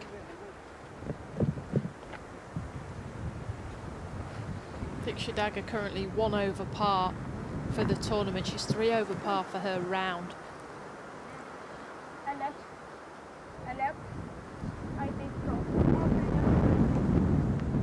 2 club lengths, she's going to take a drop. Diksha Dagger will be playing 4 down this 15th hole.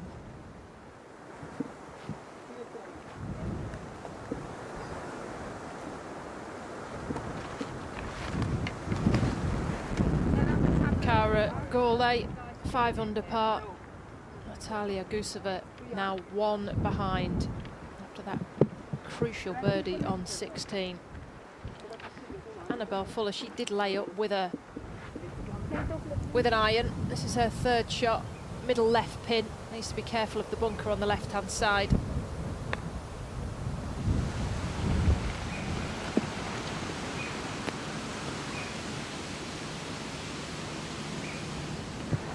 Get enough flight down on that wedge.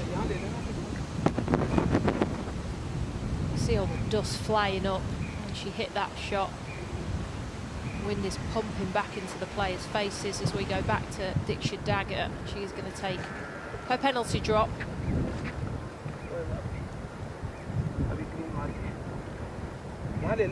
So in for 2. She'll take 2 club lengths from the point of entry. She needs to put that driver on the ground. That's right. So it looks like they're playing ready golf here on 15. This group has been warned down on the 10th hole about slow play. So playing out a turn here, Forstelin. Pin on the 2nd tier on the left-hand side.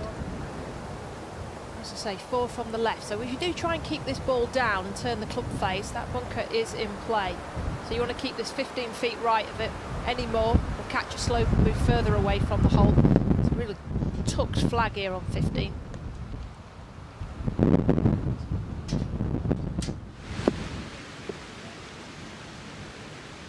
Forstelin finds the right plateau. Of course she does. German excellence.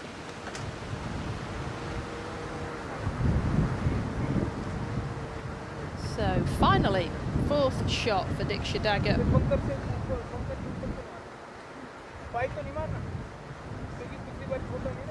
So from back there, 122 yards to the front edge, pin on 14. You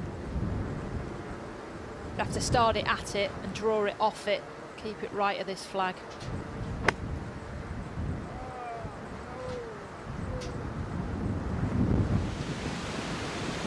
Oh no, there's trouble over the back of the green as well. That's long right, and there is another penalty area there. And Dagger's showing us here, isn't, you know, it's a hole where you're thinking good good birdie possibility, and suddenly she could be facing a double bogey or worse. She was the only one within a sniff, wasn't she? And she took that and it didn't come off. Mahaffey now at the par 3/8. Water down the left side of this par 3. About there. There's not much to stop it on the left-hand side of this green. There's no rough. Other side of the course, 16, Itama. Metalwood. Uphill, back into the wind.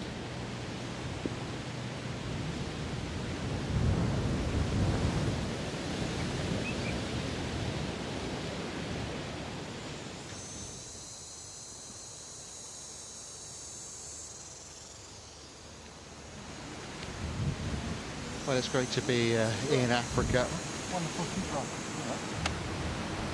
Some of the scores going through there at the bottom of the page, so keep an eye out for your favourite. Pierre Badnick, you see there, is at 1 over par, so the two-time winner who lost her full playing status last season is well placed, just outside the top 25. Looking at the cut line, as we should be at this time on a Friday, second round, still stuck at 5 over par, but it is edging ever so slowly towards +6. I don't know about you, Sophie, be very surprised if it wasn't 6 over par. What a moment that is. Fuller is making a move to get inside that cut. Huge birdie putt on the 15th with everything going on around her.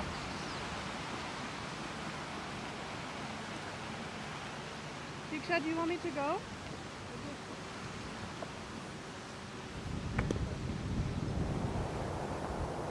17th green. Oh, she thought it was back-to-back birdies there. That was to tie the lead for Guseva.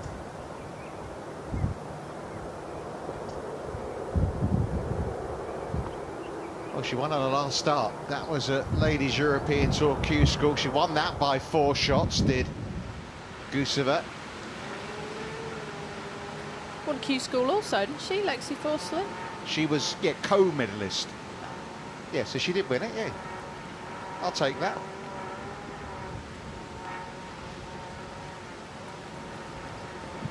Just ticking off the holes, managing the game, fairways and greens.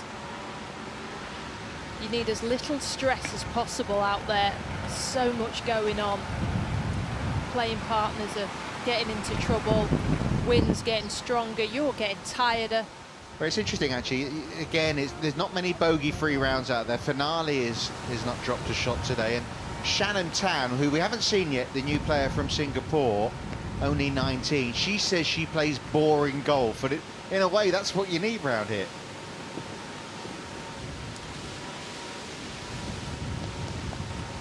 Dagger did find the ball, didn't need to take a drop, played a wicked little chip from the back edge.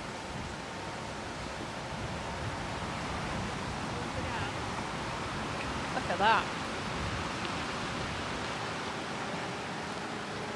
Get away with a 6 here. Mahaffey stayed dry. Look at the Irish. And has made the most of it. And she deserves a bit of luck, given how close she's been on the greens.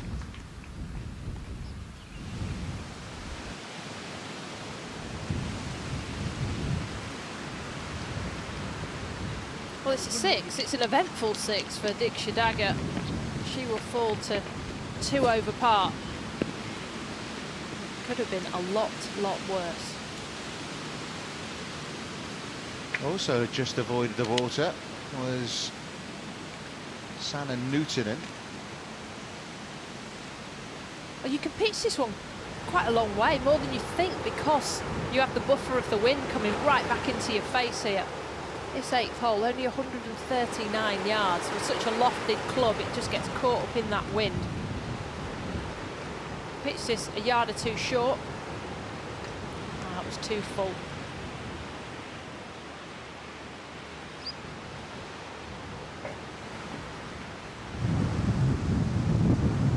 hit this club a lot on the back nine. 3 wood for Forsterling. Raised tee box.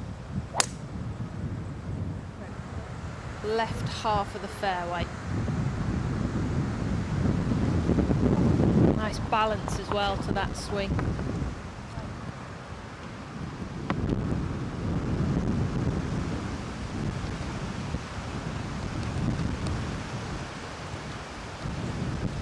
Carries 3 5 wood and then a hybrid. And this is a 3 or a 5 wood, just because you've got to try and keep some flight down.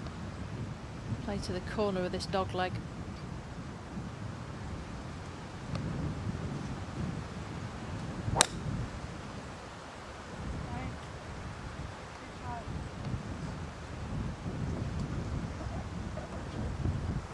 Couldn't quite see where that finished, but down the left flank by the looks of things. Just made that bonus of a birdie. Listen to the wind.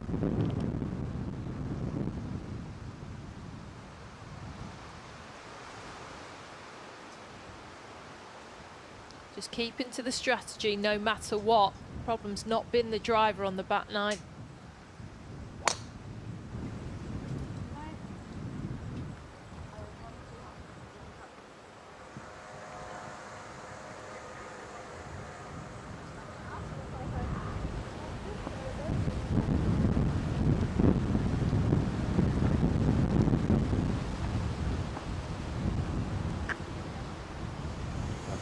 So they're making their way down the 16th.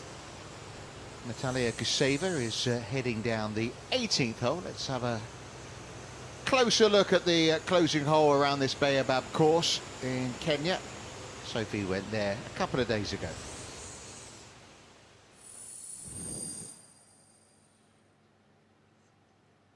The 18th, a par 4 back to the clubhouse with water all the way down the right-hand side. Now this fairway is 30 yards wide, but with a crosswind, it makes it narrower. You're thinking, well, I don't want to go into the water, so you turn the club face, aim the club face left, which then brings the trees in on the left-hand side. It's 234 yards to run out at this A on the ground. If you go in there, you've then got big trees to contend with your second shot. So a fairway which is narrow because of the water and the crosswind. And also, you know, it's your final hole. Can you finish with a good score? Well, if you take it down the left, you're in trouble because of the trees. And if you take it down the right, you're wet. So good luck, girls.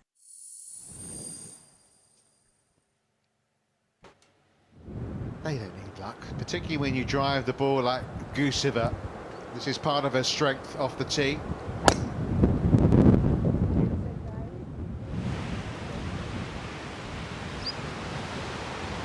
That'll do her.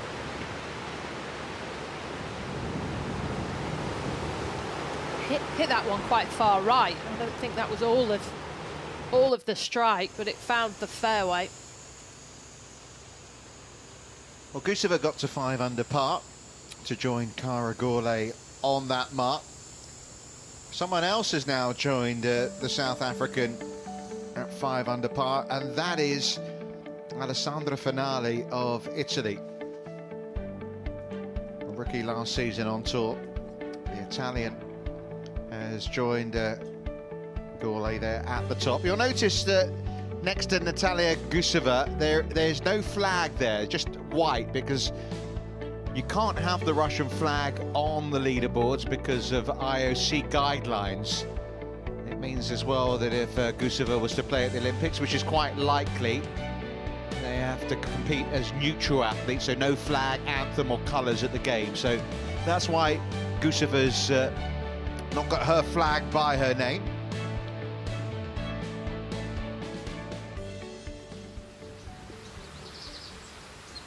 Made some good putts on this back nine. Thought she made another one there, Sanna Newtonen.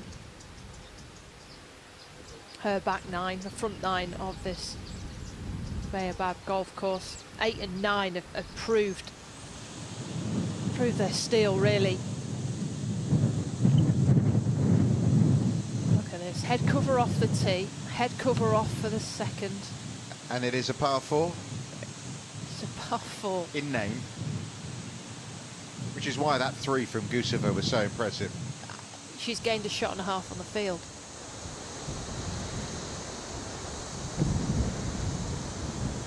So it plays maybe 3 yards uphill. About a 170 to the front, then with the wind, then with the upslope. The flag's on 11. This is playing over 200 yards here, and it just happens to be a palm tree right between you and the flag. You're gonna have to get some shape on this one, is Fuller.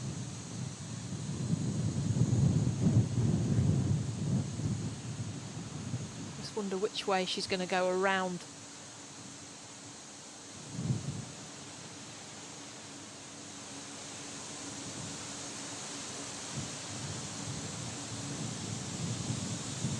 This is a 20-degree hybrid. She's gone right at the palm tree. Struck it true. Go, go. Just manages to clear that bunker somehow.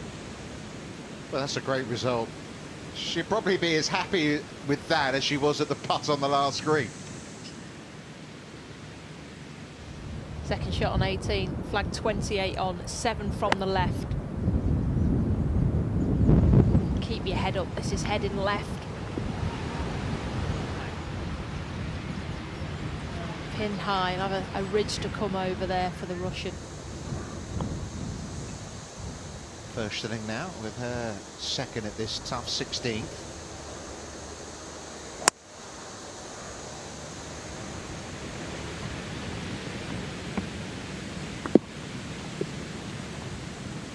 You know, as a caddy, you'd go around this golf course, you'd mark out where you want to be off the tee, and for Celine, it's just like she's listening. It's like, play it down the left off the tee, play it 30 feet left of the flag into 16. You want to be just long a pin high, just doing everything textbook.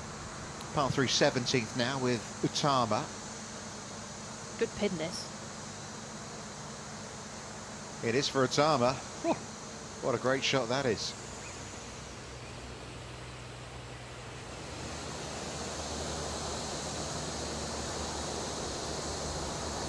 .181 yards, playing the best part at 200. This one is flushed. Is it the right stick? Brilliant, absolutely brilliant. Well, we could, I'm not going to say it's a definite, but could see 3 pars here. I doubt there's been too many groups that have gone through this hole with 3 pars. All 3 of them are going to be looking at each other, walking up this fairway going, good shot, yeah, good shot. Needs to carry it 133 on the line, else you will find the drink short.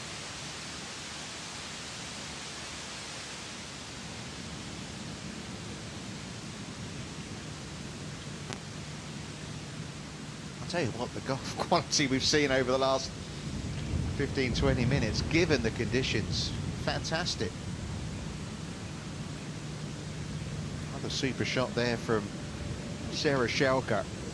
And things are starting to take shape. Clara Gourlay's been caught. Remember yesterday at a Sandra finale, actually did get to 6 under par at one stage. In the end, had to settle for a 3 under 70. No drop shots, couple of birdies. Alongside Gourlay now at the top is the Italian.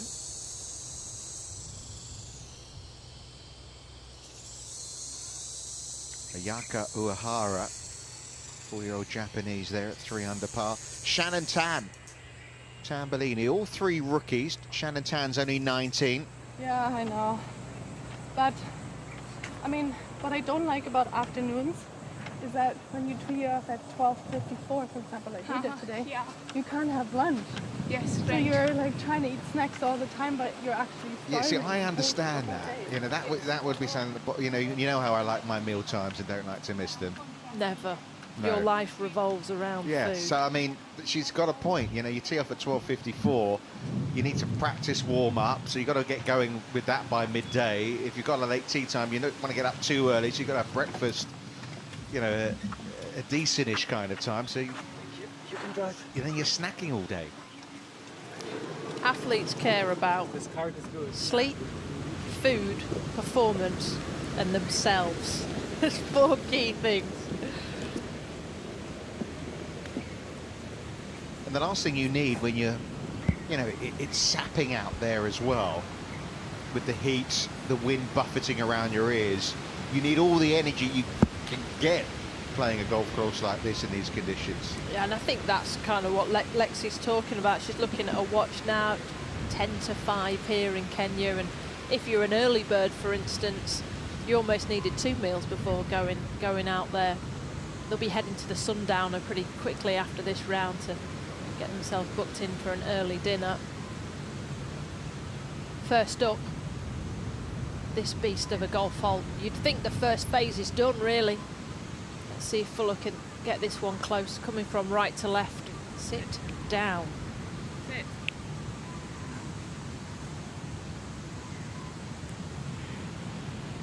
There's 62 players at 5 over and better right now.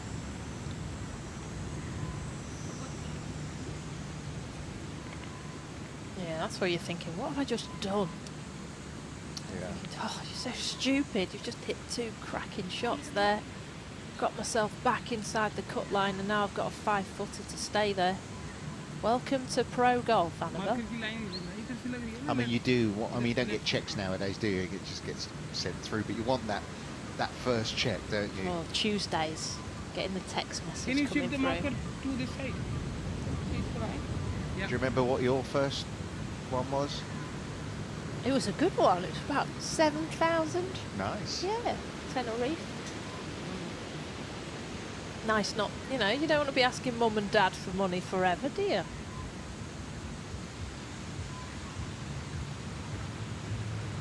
Well, Diksha decided to turn pro as a teenager. अभी शुरू में तो ऐसे लग रहा है बेटा confuse हो गया. What do you say? I love these two.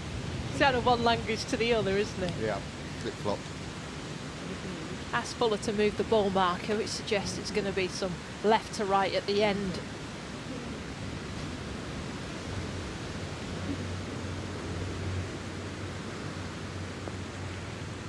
That's gone early. Still, it's going to be a 4. That's good. Particularly after the 6 at the last.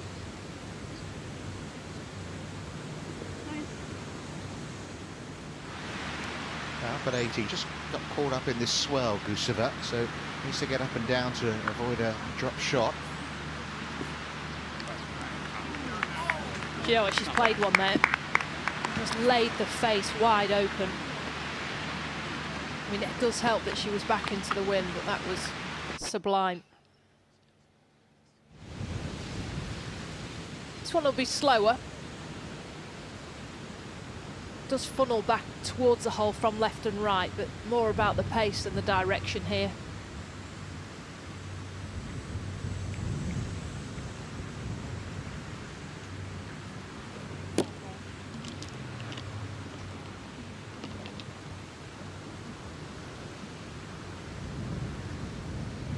Okay, a little bit of work to do for first innings. Certainly plenty of work to do here for Annabelle Fuller, who is right on the cut line in what is her professional debut.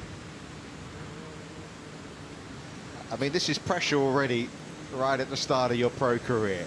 Well, she made the cut on the number at Carnoustie at the AIG Women's Open with a long putt.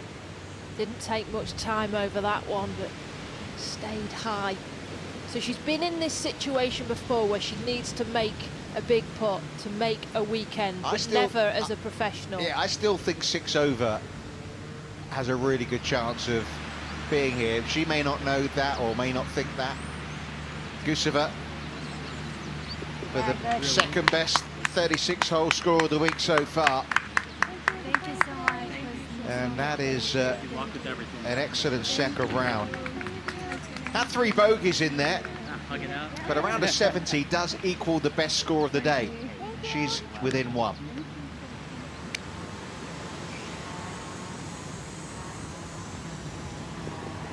par there for Forslin. And Natalia, she did it in the afternoon as well, which I reckon this course will be playing at least a shot harder this afternoon. Yeah, Ma Adoui shot around a 70 this morning. Samantha Bruce, by the way, out of the course, is 4 under par for the day, the player from the Philippines. Bottom at left to right. Oh, I never started it high enough.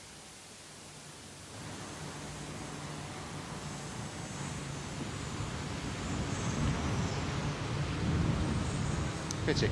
Lovely tee shot. There will be a birdie putt to come from Sarah Schelke here in a moment. So Natalia Guseva gets in the clubhouse at 4 under par. Cara Gourlay done a few hours ago. She wasn't feeling very well, actually, Cara. So I'm sure she's got her feet up right now in the air conditioning after that round of 72.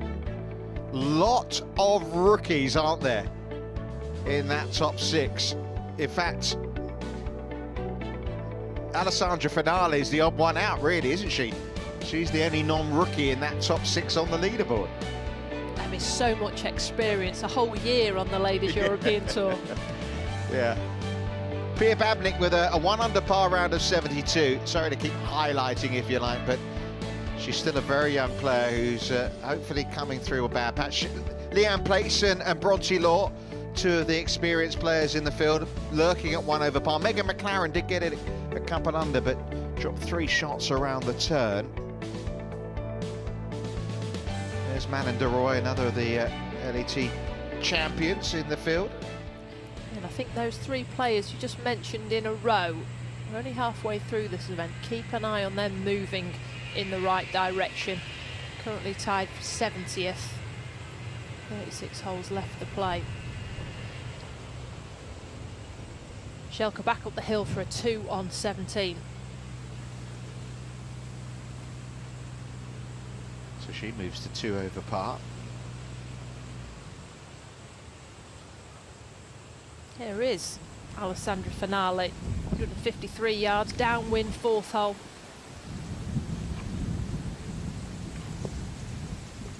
Oh, what a lovely tee shot that is. Well, that must be why she's bogey free. Yeah, how's that for the outright lead? Remember, we had 3 co-leaders overnight. Gourlay's moved to 5 under par. Lauren Walsh went back to 2 under par, and Ellie Givens, unfortunately, is 6 over today, so still looking very likely to make the cut, but now 2 over par for the tournament. Victoria Dagger also on that +2 number.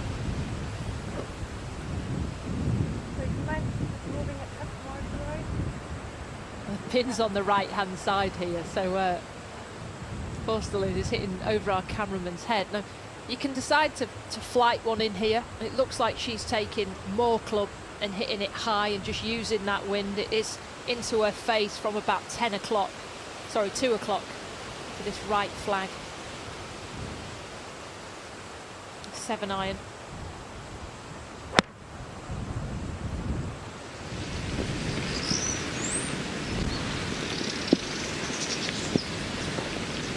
Safely on the putting surface, pin high. Won't have seen many players right at that flag with all the H2O around it.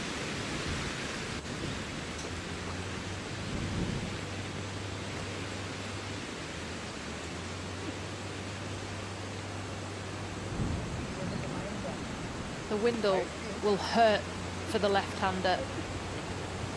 Especially this flag is only 8 from the right. It's nearly directly into with the flight, that left to right flight that Dagger hits.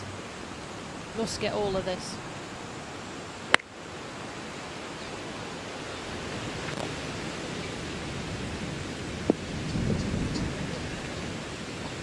Striked it.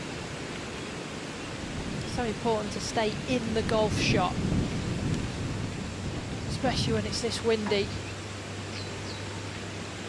So easy to get it bottom groove and then it takes a few yards off it and there's water waiting.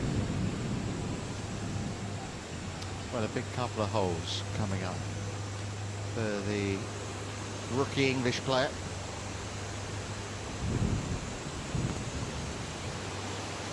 Same club.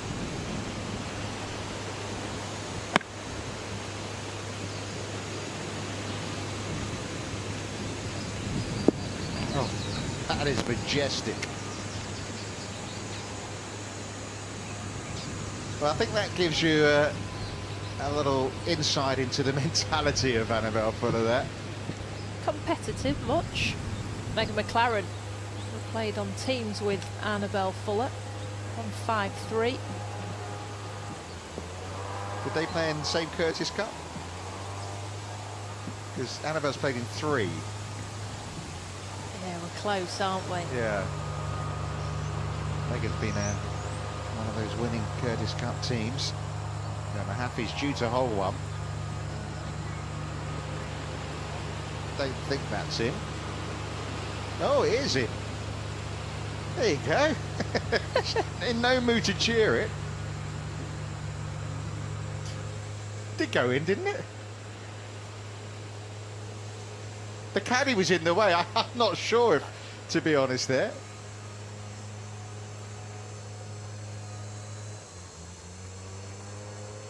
Anyway, what I can tell you is Alessandra Finale will have a putt very shortly to take the outright lead.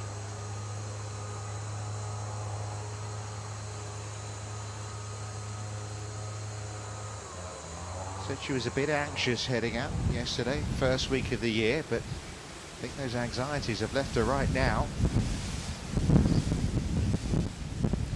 Looking down on the rest, Finale takes the lead at -6, 3 under par for the day. Don't be anxious. Not anymore.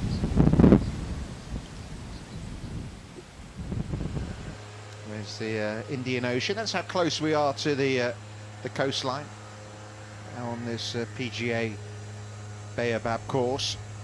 There's confirmation. Finale with a one-shot lead. Second time this week she's got to 6 under par. She did the same yesterday before slipping back. Megan McLaren hit a good one in here. See if she can convert, get back to level. Oh, just catches the right edge. Spent 3 weeks out in the Middle East, prepping for the new season.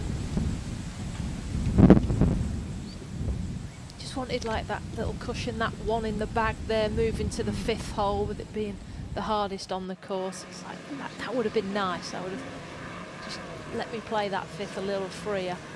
So we've got a Sun Devil on the top. That's what they call the players from Arizona State. And here's one of her college teammates. Well, this is why we call Alexandra Lexi, because there was already an Alex at ASU. She's at the top of the leaderboard. This is a chance for Lexi number 2 to get to 3 under par with a 2.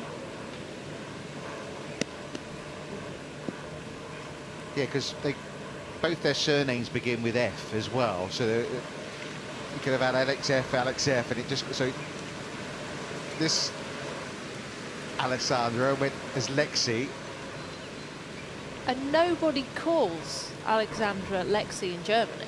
No. You know, it's very much an American golf term. And But we've asked her, but if haven't you look we? at your yardage book, it says Lexi Yeah. on it. On a golf bag, it says Lexi. Well, it's all ASU stuff, Yeah. and she has taken on that role of Alexi in the last few years because of being over in college out there.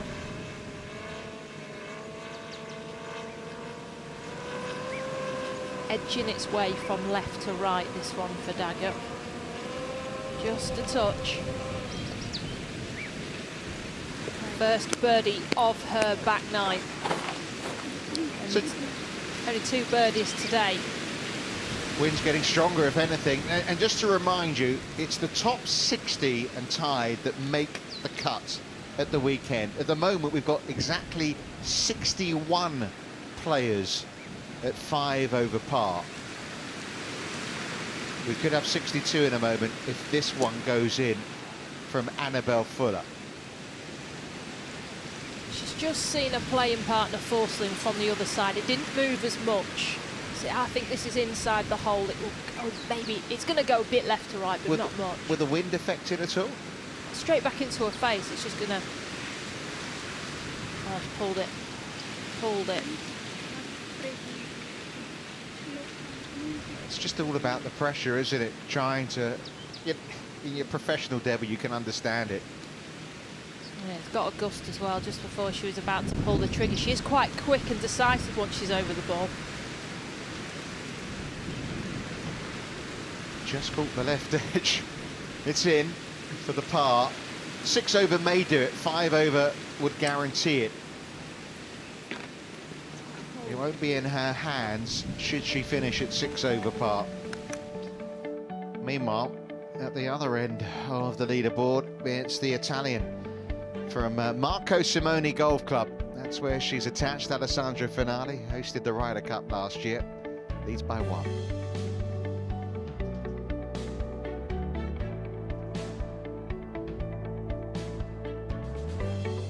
Shannon Tan still without a drop shot. Samantha Bruce putting together the round of the day so far. She had back-to-back birdies at 11 and 12, so she's down the back 9. No drop shots on the card, 4 under for the day.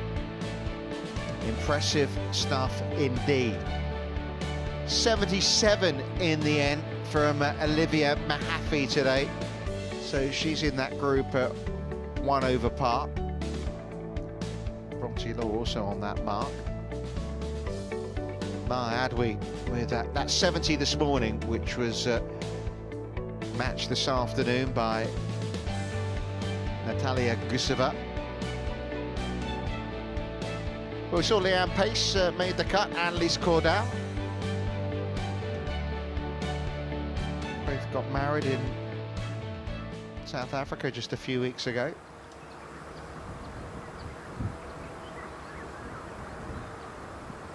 .377 back up to the clubhouse.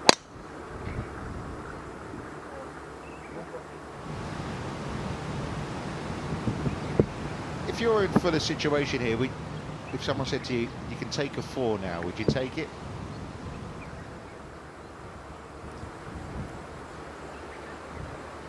There's 4 players that can shift out the cut line that are on +5 or +4. I don't know, stick or twist. You'd want it in your own hands. 4's not a bad score down 18 though.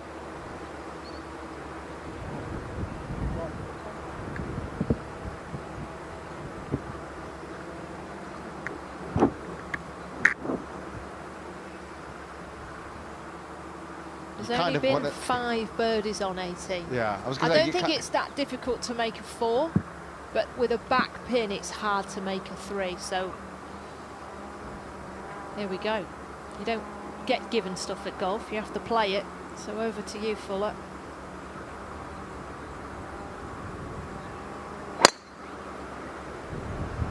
Don't go right. Come on, wind. Hit it.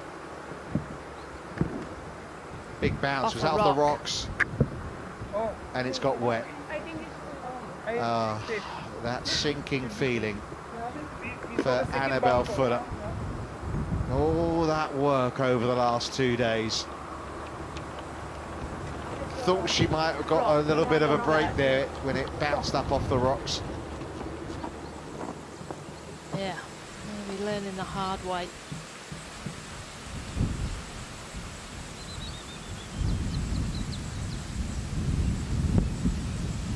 Into the front 9 and onto the top of the leaderboard for Finale. Tough hole this. Really, you have to lay up short of some cross bunkers on 5.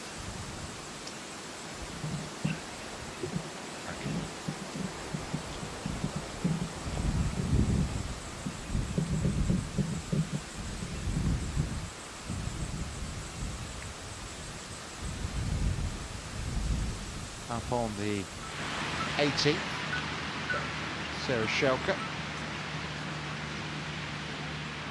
Birdie pot, having just birdied the 17th hole.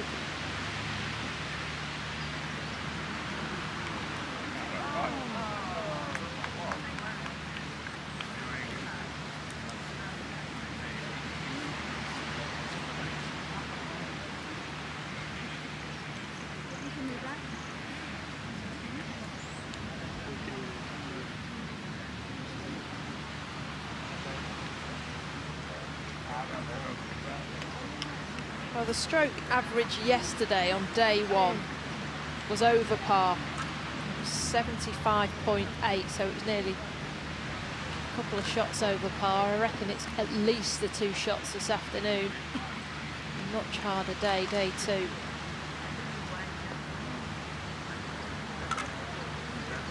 Oh, great finish from Atama. Well, there's one rookie who's going to be around at the weekend. Lovely birdie finish from the tie.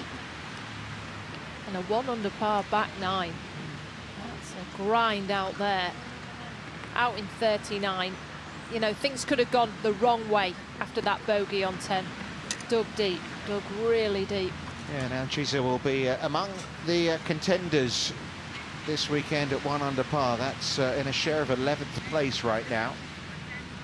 Just 14 players are under par in this tournament right now.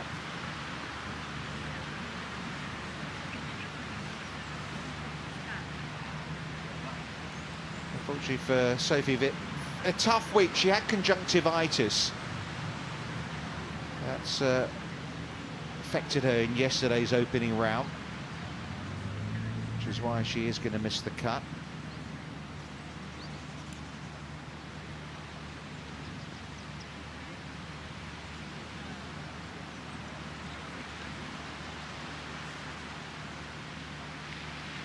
As a golfer, at least there's a reason. You know, it's not your golf game, it's health issues. So hope she gets that cleared up.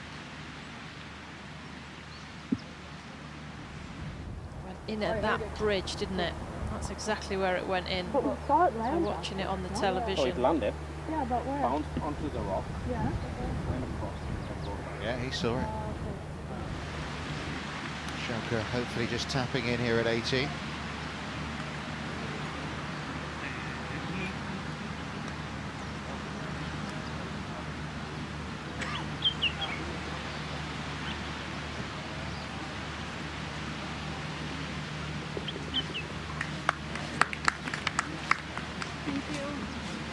So a round of 76 today for the Swede, which is 3 over par.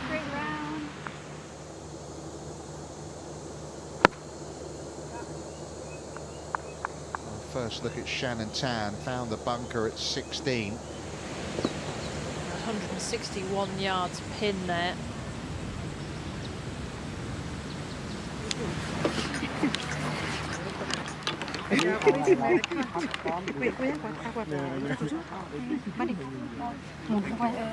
Well,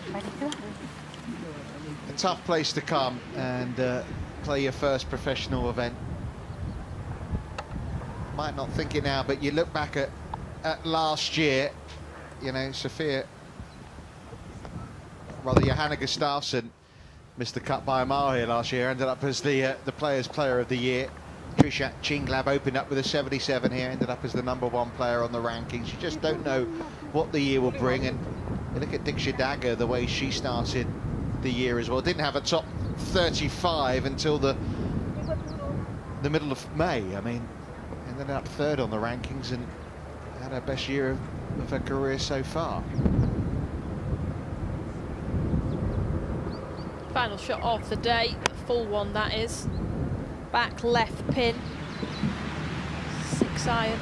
Oh, that's an unlucky bounce. The thing with Fuller as well, she gets up and down. I mean, she's in for 2, out for 3. She could still make a par. 6 over could still make it.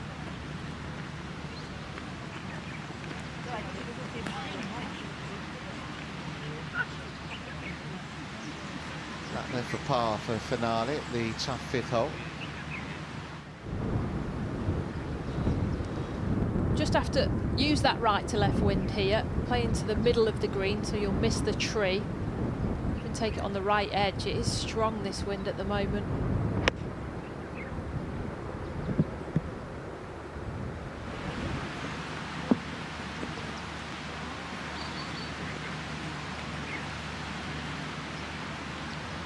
One under par for her round today.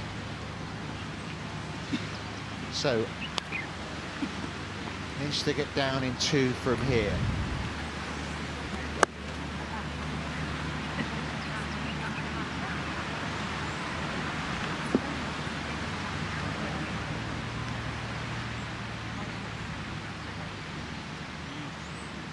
35 feet potentially between her and the weekend.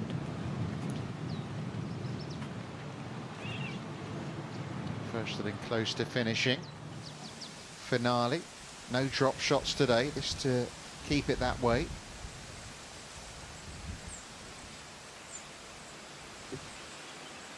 Falls back to tied for the lead.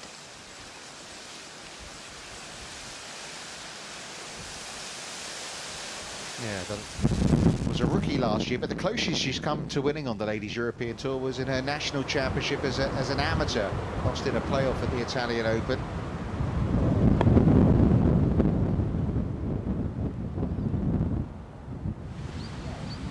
Well, Finale's just dropped her first shot of the day. Tan's got that left to avoid her first bogey.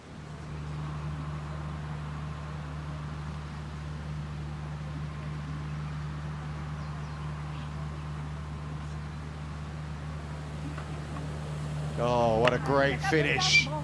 Toscana, another of the rookies, makes that putt. She's guaranteed to make the cut. She shot a 64 in the final round at Q School to get her card last month. Look at that, the puff of the cheeks says it all. Well done, Teresa, super finish. Likes to leave it late. She knew, didn't she? I think someone had whispered that the cut's at 5 over, and it was... I mean, what a finish. She's finished birdie, birdie, birdie on 7, 8 and 9 to make the cut. Yeah, I mean, she was a couple of shots outside. Miles out of it. Brilliant, brilliant. That's the fighting spirit that be worth keeping an eye on that. Can't keep leaving it late like that. But if you can shoot 64 on the last day at Q School to do it, then... no big surprise, I suppose, to see that, but 7, 8 and 9, these are 3 holes to make birdies on. This is on the downslope. That's going to make it release. Needs to pitch it up on top, about level with the sprinkler head on the green, and then have it release down.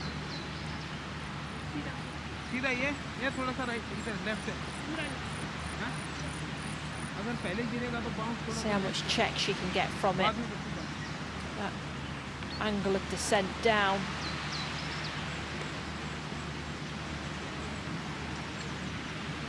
Didn't make the right connection.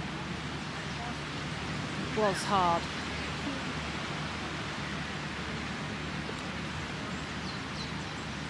Plays those chip shots quite flat in her swing. Really probably needed a little bit of wrist.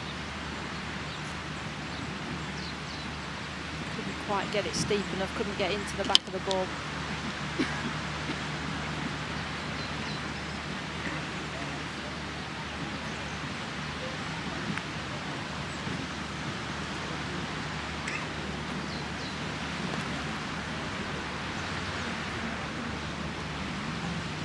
Well, what a great 4 that is from Tan. Never saw the fairway or the green in regulation. Save from 60 yards there. Like Annabelle Fuller, she wasn't intending to turn pro, but did the business at Q School, and here she is. This for a chance of the weekend. Hit it, Annabelle. Yeah, there's stories like Toscana's, and then there's stories like Annabelle Fuller's. It's Friday as a professional.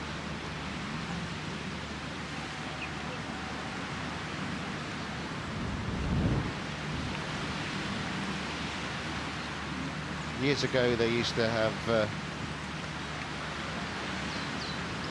big leaderboards at tournaments. Rather, you know, everything's online nowadays, but you could see, you know, all the professionals used to go up to stand in front of them and work it out, trying to see whether they need to change the flight or not. Double breaker to finish a 4 still in, right to left, then left to right at the end.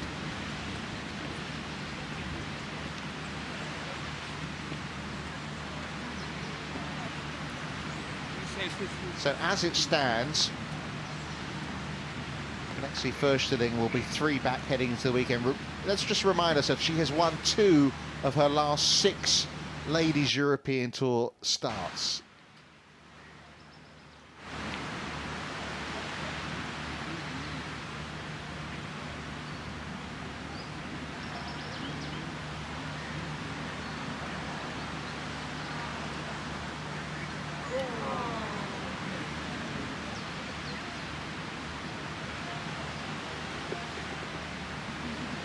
Bogey at the last for Diksha Dagger. A couple of 10-footers missed in a row. Round of 4 over par.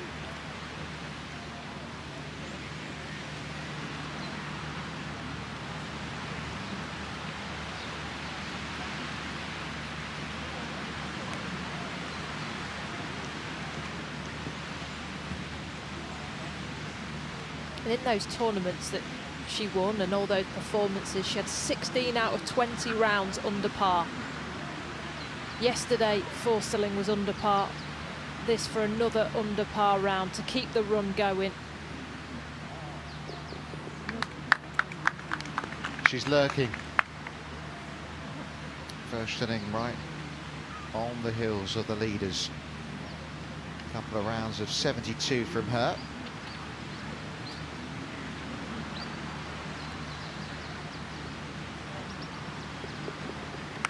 A water ball at the end sinks Annabelle Fuller's hopes of making the weekend. Still, it's her first event as a tour professional on the Ladies European Tour. She'll tee it up again next week in Saudi. Long season ahead. She's seen what she needs to do, playing alongside Lexi. Demonstrated how to negotiate this golf course on an afternoon. Windy, hot conditions, shoots under par. Yeah, and Firstling had a frustrating start. Remember, she had back-to-back sixes at the 2 par 5s on the front 9, and she just dug in, turned it around from there. Scoring's been tough, but if we have a look at the first page of this leaderboard, the name at the bottom there, Samantha Bruce, 23-year-old from the Philippines, has just picked up her 5th unanswered birdie of the day. So 5 under for the round, and now 3 back from the co-leaders.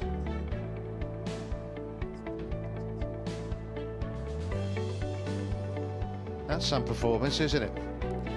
My eyes just lit up there, so I thought I'll find her on the leaderboard. Hang on a minute, why is there no blue on her scorecard? How can she be bogey free?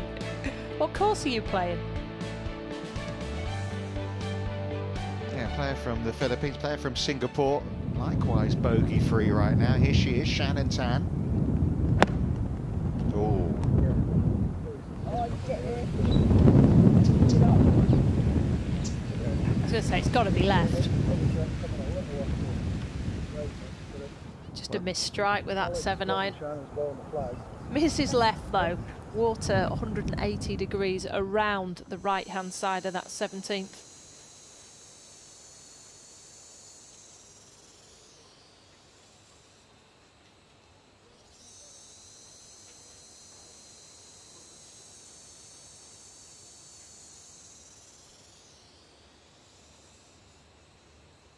Well, it's been a fairly brutal afternoon.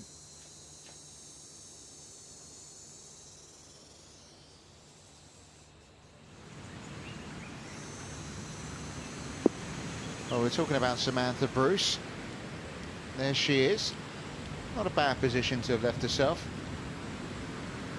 Just the 3rd player from the Philippines to qualify for the Ladies European Tour.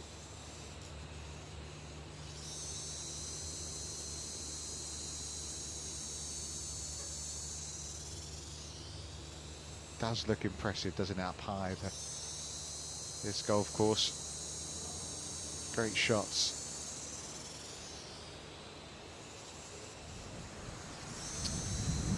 Megan McLaren, 2nd into 6, reachable 516 yards over water this par 5. That is bold and brave by McLaren.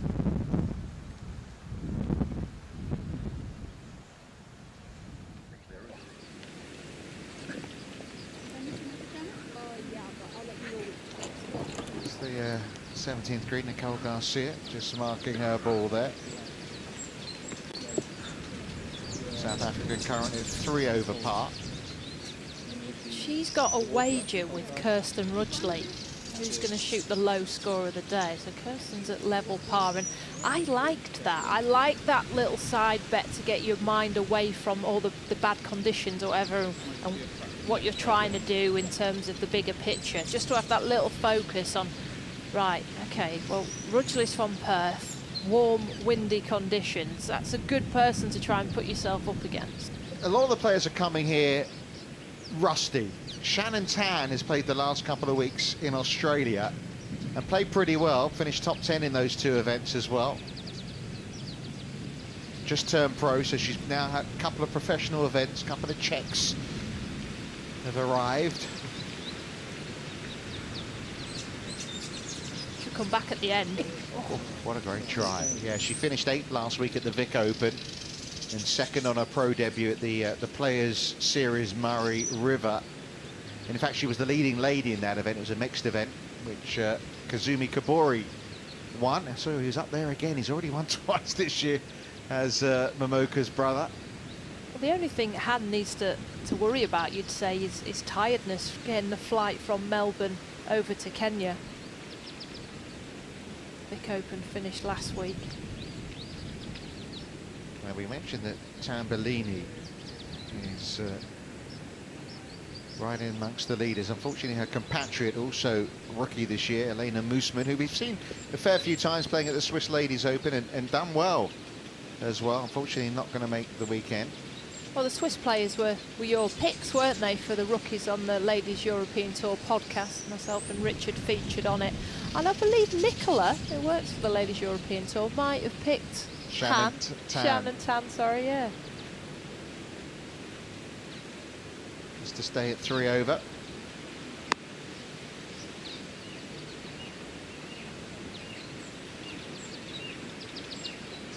Oh, Nix.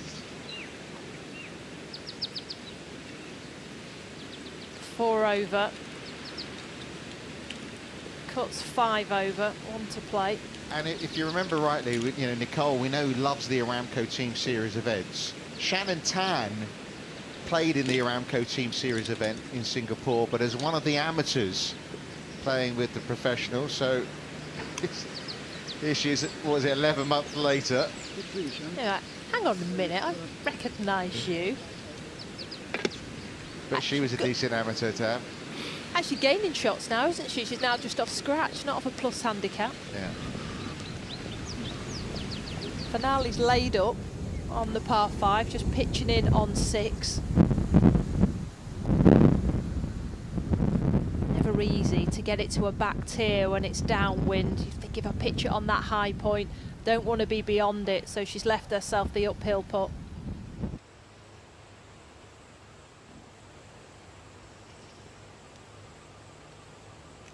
Well, it's been a blustery afternoon at the Baobab course in Kilifi in Kenya. Magical Kenya Ladies Open coming towards the halfway stage, and Karagole led overnight alongside a couple. There she is at the top still, the South African rookie. Now got Alessandra Finale as company, although the Italian's still got a few holes to go. Natalia Guseva, winner of Q School, round in 70 today. At the moment, that is the equal best of the day, although the way Samantha Bruce is going right now, that could be bettered. There's Alice Hewson, runner-up last year. You mentioned Kirsten Rudgley in a share of 16th for the Australian who pressed last year. And we've got flags on there. You can see one of those flags on the left. Anna Dawson, that is the flag of the Isle of Man. Round of 73 today from a player who's on tour for the 2nd season.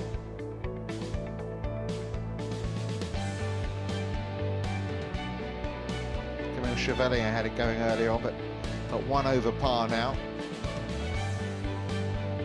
10 Spaniards in total in the field. Luna Sobron, round in 73 today, so it's level par for the round. It's like nearly 10%, isn't it? There was a real influx at Q School. 5 of them got their tour cards or got them back. Luna Sobron being one of them. And Marta Sanz. And Toscano, who we saw, mentioning how she finished superbly at that Q School. Good golf swing this, isn't it? Yeah, she was in her 2nd year at Texas Tech. She said before Q School she wouldn't turn pro, and then made it through and thought, okay. It's hard not to, isn't it? Well, you don't want to go too far right. We saw with Fuller. It's fine. It's got underneath that one. You wonder why she went then if she's only in her second year. I can understand the Annabelle Fuller thing, but... Yeah, you'd have to ask Shannon, really. She finished 8th at Q School. Settled. Oh. Some players like to get the experience of it. I'm not into that. I think you go to Q School, you're there because you want to be a professional golfer. There's some. I've heard the argument that you'll see where Garcia finishes here beautifully down the middle. Amateurs shouldn't be allowed to go at qualifying school because, you know, it's a very different pressure if it's your profession to try and make it through something like Q School than if you're an amateur. You go, well, you know, if I make it, I make it. If I don't, you know, I'm back at college. But surely you've got to go there with a mindset of winning. That's why you play golf. If you go in there thinking, well, if I turn pro, it does seem funny to me when I went, I signed the papers and it was like, I'm gonna go. That's it now. So would you make it pros only? Hey, I'm not in charge of the Ladies European Tour, thankfully. Well, there's so much for these players. I mean, you know, if you're the likes of Shannon Tan and they, you know, they stick the schedule in front of you, it's tempting, isn't it? It's hard to turn it down. And let's have a look at some of the events that are coming up. Starting once again for the 3rd season in a row with this magical Kenya Ladies Open, the first of 31 events across 5 continents. Next week, a $5 million purse at the Aramco Saudi Ladies International, then off to Morocco again, then the first of the Aramco Team Series, that's in Tampa in Florida, and then Australia back on the Rota, Sophie. Nice to see that. Nice to see that. Then we head down to South Africa, up to Seoul in Korea. First time we've been to Seoul for the Aramco Team Series. Back for the Amundi German Masters. Start hitting European soil now. Yeah, off to Evian at the Jabra Ladies Open. We talked about Lisa Pedersen winning in Helsingborg. And then the mixed event, the Scandinavian Mixed, which is joint with the DP World Tour. You can see the events coming thick and fast. A little earlier in the year for the VP Bank Swiss Ladies Open this year. And then before the Aramco Team Series heads our way, we've got Evian, one of the majors in Europe. The Olympics, of course, which is at Le Golf National in Paris. And then some big events after that, isn't there, in Europe? The Women's Scottish Open, the AIG Women's Open, and new venue this year for the KPMG Women's Irish Open before we're back on Solheim Cup duty. The Cup is in Europe, but will it stay there as we head out to Robert Trent Jones Golf Course and we finish the year in Spain, in Andalusia?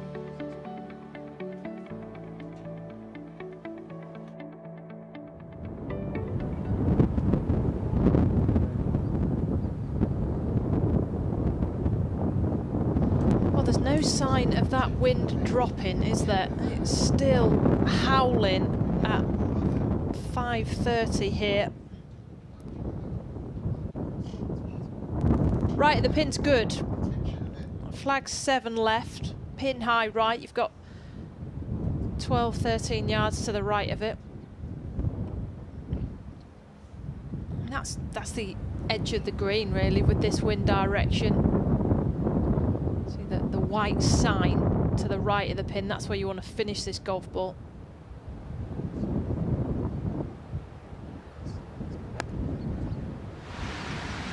I started right, hoping the wind's going to bring this back in.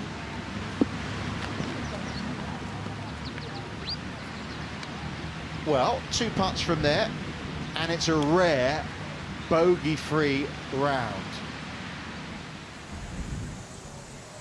This for a birdie for McLaren.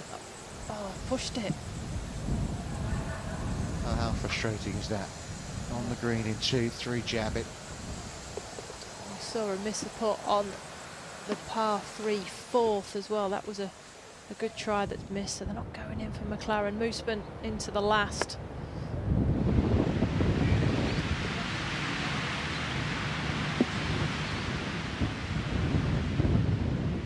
the player that got her card on the LET Access series. Even more cards available this year for that pack schedule. Power will do it, Nicole.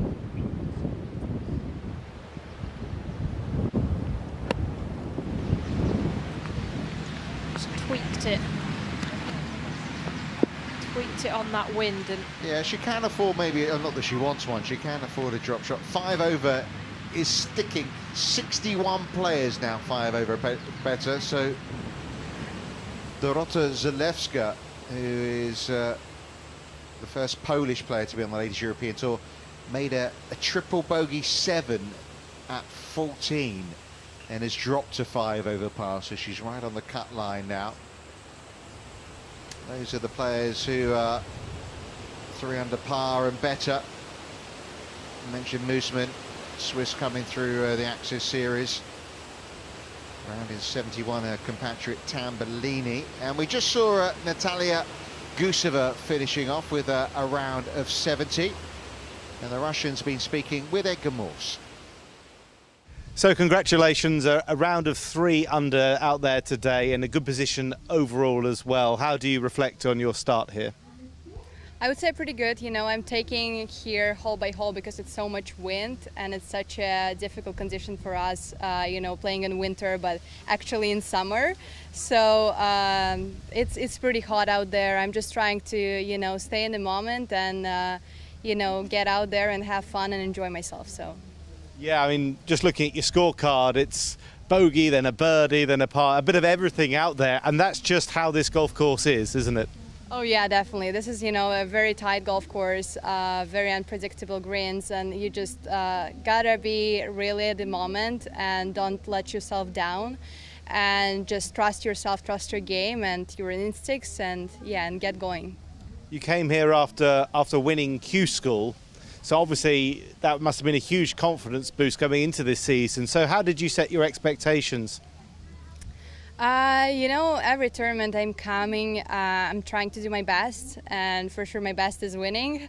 But you know, I'm just trying to stay in the moment and still having fun. Golf is a hard game. You're more losing than winning, so you really have to stay in the moment and just enjoy yourself out here. But I'm super excited for my first event and LET. It always was my dream, coming and playing with the best girls in the world, and I'm just so happy for, you know, for the LET organizing this event and for Magical Kenya as well. Yeah, it's very different playing amateur golf and sort of golf at a lower level. Then you arrive at a bigger tour, suddenly the pressure's different, everything's different. Some people can adjust, some people can't, but you feel like you're finding the adjustment relatively straightforward? Oh yeah, for sure. I think, you know, pressure is a privilege, so I'm taking it as really enjoying myself around here. You know, everyone wants to be on this kind of type of level, and I'm just trying to stay positive every time and, you know, don't let myself down. And lastly, your first time in Kenya, how are you finding it? It's quite a unique place, isn't it? Oh yeah, definitely a unique place. Yeah, the first time, you know, it's definitely hot out here, but still I'm enjoying myself, just, you know, seeing all the different animals around. This is very, very exotic, and you know, food is amazing as well, and I'm just so happy to be out here and just playing every event on the LET, so yeah. Well, let's see what the weekend happens. Good luck. For sure, thank you. Yeah, spoke very well. It's worth pointing out she did win on the Epsom Tour last year, so it's not like she's not been out on the professional tours before. She went to the University of Miami, had her first full year out there last year, just missed out on her full LPGA card, went to Q Series there, got her card too. So she has a little bit of experience under her belt as a professional. And it was nice that last question she opened up a bit. I felt the first few answers were a bit diplomatic, what you should say, what sports people do say. Not bad there. And then the last question, it was like, oh, there we go, we got to know a little bit more about her. Yeah. The thing for players like her and for Verschling is working out that schedule when you have both cards. It is. Obviously, Forsling's got the exemption category, having won last year, so a bit of a free hit for her on the LPGA Tour. Whereas Natalia, you know, she doesn't have that. She hasn't got a secure card here or there, so that's why she'd want these first 3 weeks, get some points. If you can get a win, then that sorts everything out on the Ladies European Tour. Yeah, big weekend coming up for her. Fortunately, weekend off for Mooseman. I think with Mooseman, we're going to see some fireworks from her. She's a big hitting player. We might see a few up and down tournaments, this one being a down, but when she's hot, she's really hot.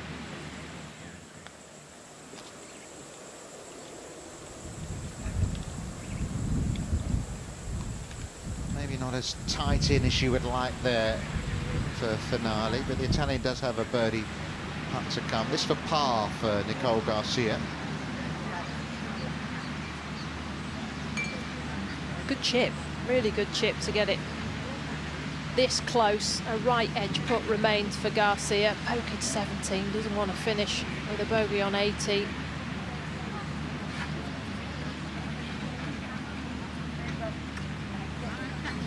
Similar, wasn't it? Low and left. 3 bogeys in the last 5 holes for Nicole Garcia, so she's on the cut line, but she will be in for the weekend. Yeah, the cut's still at 5 over. Still a chance it could move to +6. And this to stay within 2 for Shannon Tan. Come on, bogey free, let's keep it that way.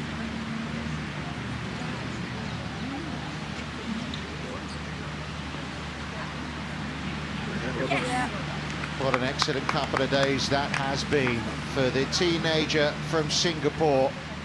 First time that country's been represented on the Ladies European Tour. Looks like they've got someone representing them in fine fashion. And Vic's a good one. Birdie putt for McLaren. What could have been round for her, you feel? Yeah, it's just that putt goes in on the 4th, and then the other couple of putts we see drop. It's really 3 putts that could have been for McLaren. Should have been under par instead of over par. Should have been only 3 back. Greens are bobbling a bit in this late afternoon. You'll see it through the shadows here for par.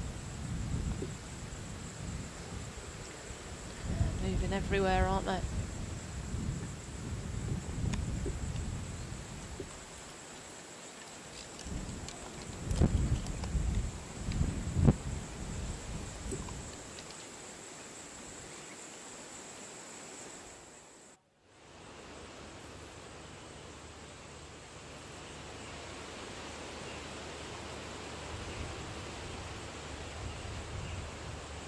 So drop shot for finale. As Cara Gourlay is alone at the top again.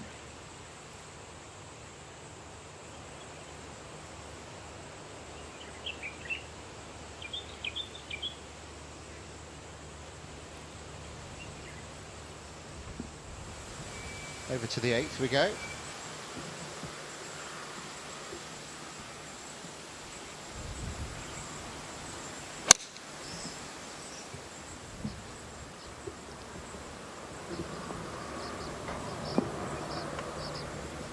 Super by Sophie.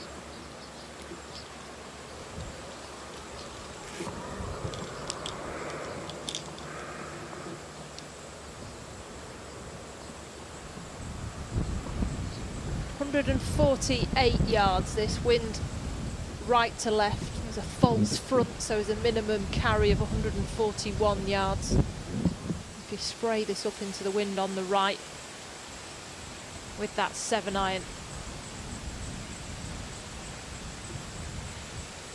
Keep the club face as square as possible through impact. Anything left will go on that wind.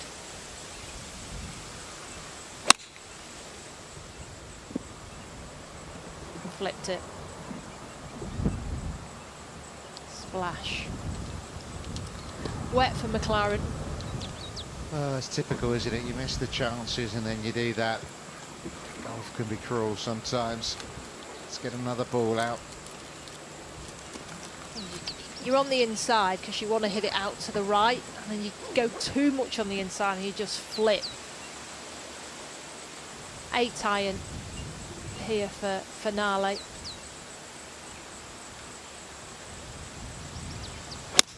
Hold that wrist angle.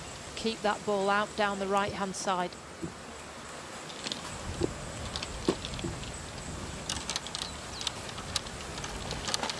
Ooh. Heart would have been in mouth there. Sophie Kigsbarn coming down the last. One of those that started the day at 3 under, back at level par now. Just dropped 2 shots in the last 3 holes. Just a few wobbles late on, but nicely placed still. Playing alongside Samantha Brew, so both players second to last group out, but going well. Superb drive from Samantha. Just outside that 100-yard mark.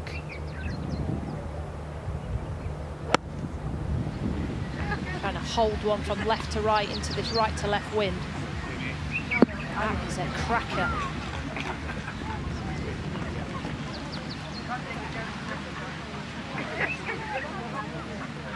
Another one who went to college in the States, Seattle University for Samantha.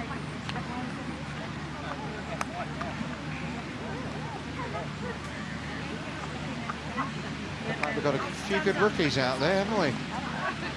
Some ballers. I mean, the strike there. I saw she's opened up with her feet. I thought she's going to hold one off here and into a 2-3 club wind. That's an impressive flight.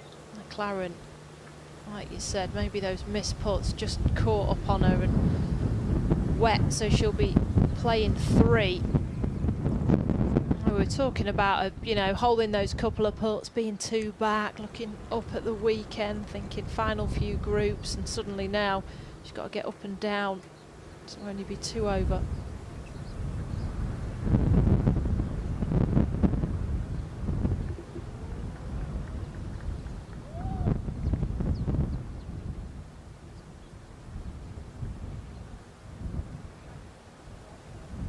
Just pacing where she wants to land it now, McLaren.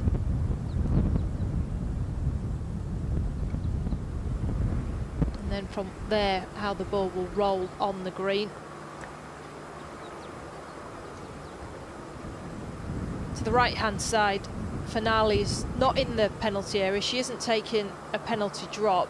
She's asking for relief from the sprinkler head. Now, if you're within 2 club lengths of the green, you will get relief from that sprinkler head. So she's taking a free drop. The Italian wanting to put that. So a free drop for Finale, a penalty drop for McLaren.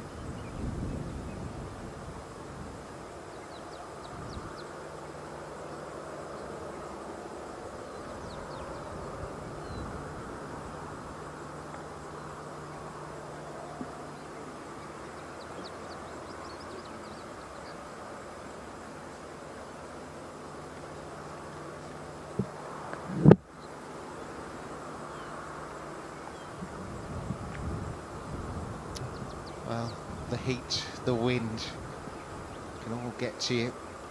Finale's just gone, what, 5.56.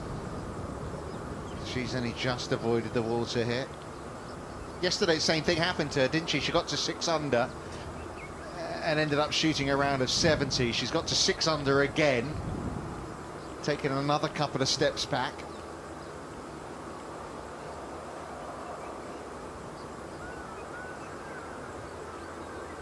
As mentioned, Finale took a free drop. She was in line with the sprinkler head. The sprinkler head 2 club lengths away from the putting green. So within 2 club lengths of the putting green, the local rule is to get a free drop. So this one is going to move from left to right on her, downhill, as you can see, through the shadow. So you don't have to worry about the pace. Just hope it doesn't bobble early. Needs to keep this one left side.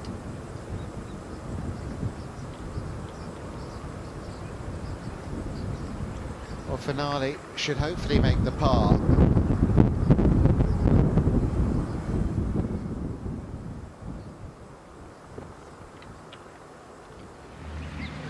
Sophie Kicksbar up on 18. Double breaker, right to left, then left to right at the end for birdie.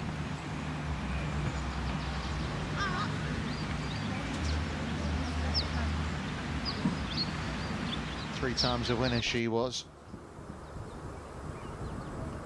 Kicksbarred on the Axis Series last year.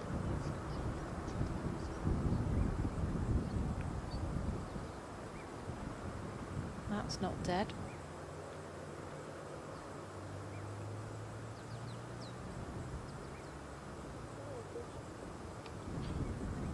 So I was talking to Sophie Kicksbarred yesterday. She's saying she played a couple of events last year on the Ladies European Tour, and she thinks that was really big because it made her feel a lot calmer coming out here this week. Belonging, isn't it? Carla G spoke about how it took her a few years to feel like, yeah, I could win out here. And we were talking to Lexi Forstling, weren't we, about a year of now she knows where locker rooms are, clubhouses are, putting greens, etc. Well, this, for the round of the week so far, Samantha Bruce, shame no birdie. It is still the round of the week so far. She will tap this in for a round of 68. Not a drop shot on the card. What a fantastic performance that is. 64 is the course record around here. Esther Hinselite shooting that when she won here in 2019. Double bogey for McLaren. Par putt to come. And a round of 76 today for Kicksbarred, so she'll start the weekend level par. Really Wow, says Sophie to Samantha there. Wow, indeed. Thank you. Oh, that was really good today. I mean, thank you. You know, after yesterday, I saw. Nice to hear that, isn't it? She had a front seat, didn't she, of that round of 3 under par.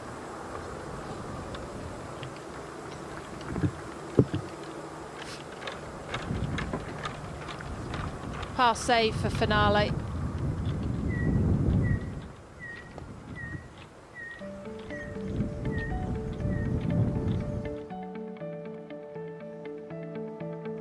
Well, she has been overtaken this afternoon, but Cara Gourlay back on top on her own. Samantha Bruce, haven't quite seen her finish yet on the leaderboard, but we know she's rounded 68. And look at that page. And how many non-rookies do you see? Firsteling and Finale, all the rest are rookies. And those two are only on their second season on tour. So much youth, so much inexperience. There's a few lurking beyond, isn't there? Anna Pelayev, Trevino, but in the golf world, everyone seems to be getting younger in the women's game. We've got 20-odd amateur rookies here this week, and a golf course which is so hard. Players know it's so hard, but with that inexperience of not knowing where all the trouble is, that fearlessness of teeing it up. You know, we talk about players being ready. They're ready to come out on tour. No more so than these rookies of 2024. There's some experienced names there on that page of the leaderboard. But you look back at the winners here, you know, Esther Henselite won the first 2 editions. Aditi Ashok won last year and by a street. I get the feeling it might be a different story in this 2024 edition of the Magical Kenya Ladies Open. We're only halfway, and it will be survival of the fittest. This golf course will just keep beating you up, and it's who can just keep coming back for more. Limit the mistakes. We saw Cara yesterday. She didn't make a bogey. Today she did. It's who makes the least mistakes, who stays the most patient, and who feels the best about themselves. So many players around at the minute that are feeling ill, that the heat is getting to them, that wind is getting to them. So you've got to look at the players that grew up in this type of heat. You know, Gawley, Cape Town, we've got Singapore in tan. So I'm just going to interrupt there because there's been some changes on the leaderboard, some changes in the scoring, and well, it's taken the cut line to 6 over par now. As you can see, Tiffany Chan there at 6 over is tied for 59th place. So 6 over is looking all but guaranteed now, you would feel, particularly with the wind still blowing. You feel for Annabelle Fuller, who went in that water at 18 and cost her a bogey, which means she's going to miss out by 1. 108 players in the field, and those numbers on the right, you know, rounds in the 80s and the like, it seems harsh, but it's brutal around this Baobab course in these kind of conditions. You said it earlier, it's claustrophobic. You hit one wayward shot and then you stand on the next tee and you think, I don't want to go left, and then you go right, and there's no rough here. It's really firm. You hit the fairway, you chase down the fairway 300 yards, but if you miss the fairway, you go in that into trouble left and right. And then the greens starting to bobble a little bit this afternoon. So this is why we're waxing lyrical about the fact that players are shooting 5 under, 4 under total for 2 rounds of golf here. That wins this type of event. You know, it wouldn't surprise me now if 5 under is your winning total for the whole tournament, just because it's only going to get firmer. Yeah, it's going to be a fascinating watch, isn't it? Alessandra Finale not yet done for the day, so if you want to catch up with how she finishes, just go to the website ladieseuropeantour.com. Lots else to see on the website as well, but it'll keep you right up to date and how the players finish. It does seem like 6 over par though will be good enough to make the weekend, but fascinatingly poised, isn't it? The Ladies European Tour is back. It was always going to be tough playing on this golf course in Kenya. So much wonderful opportunity awaits. So many rookies in contention. We'll see you tomorrow. Bye-bye.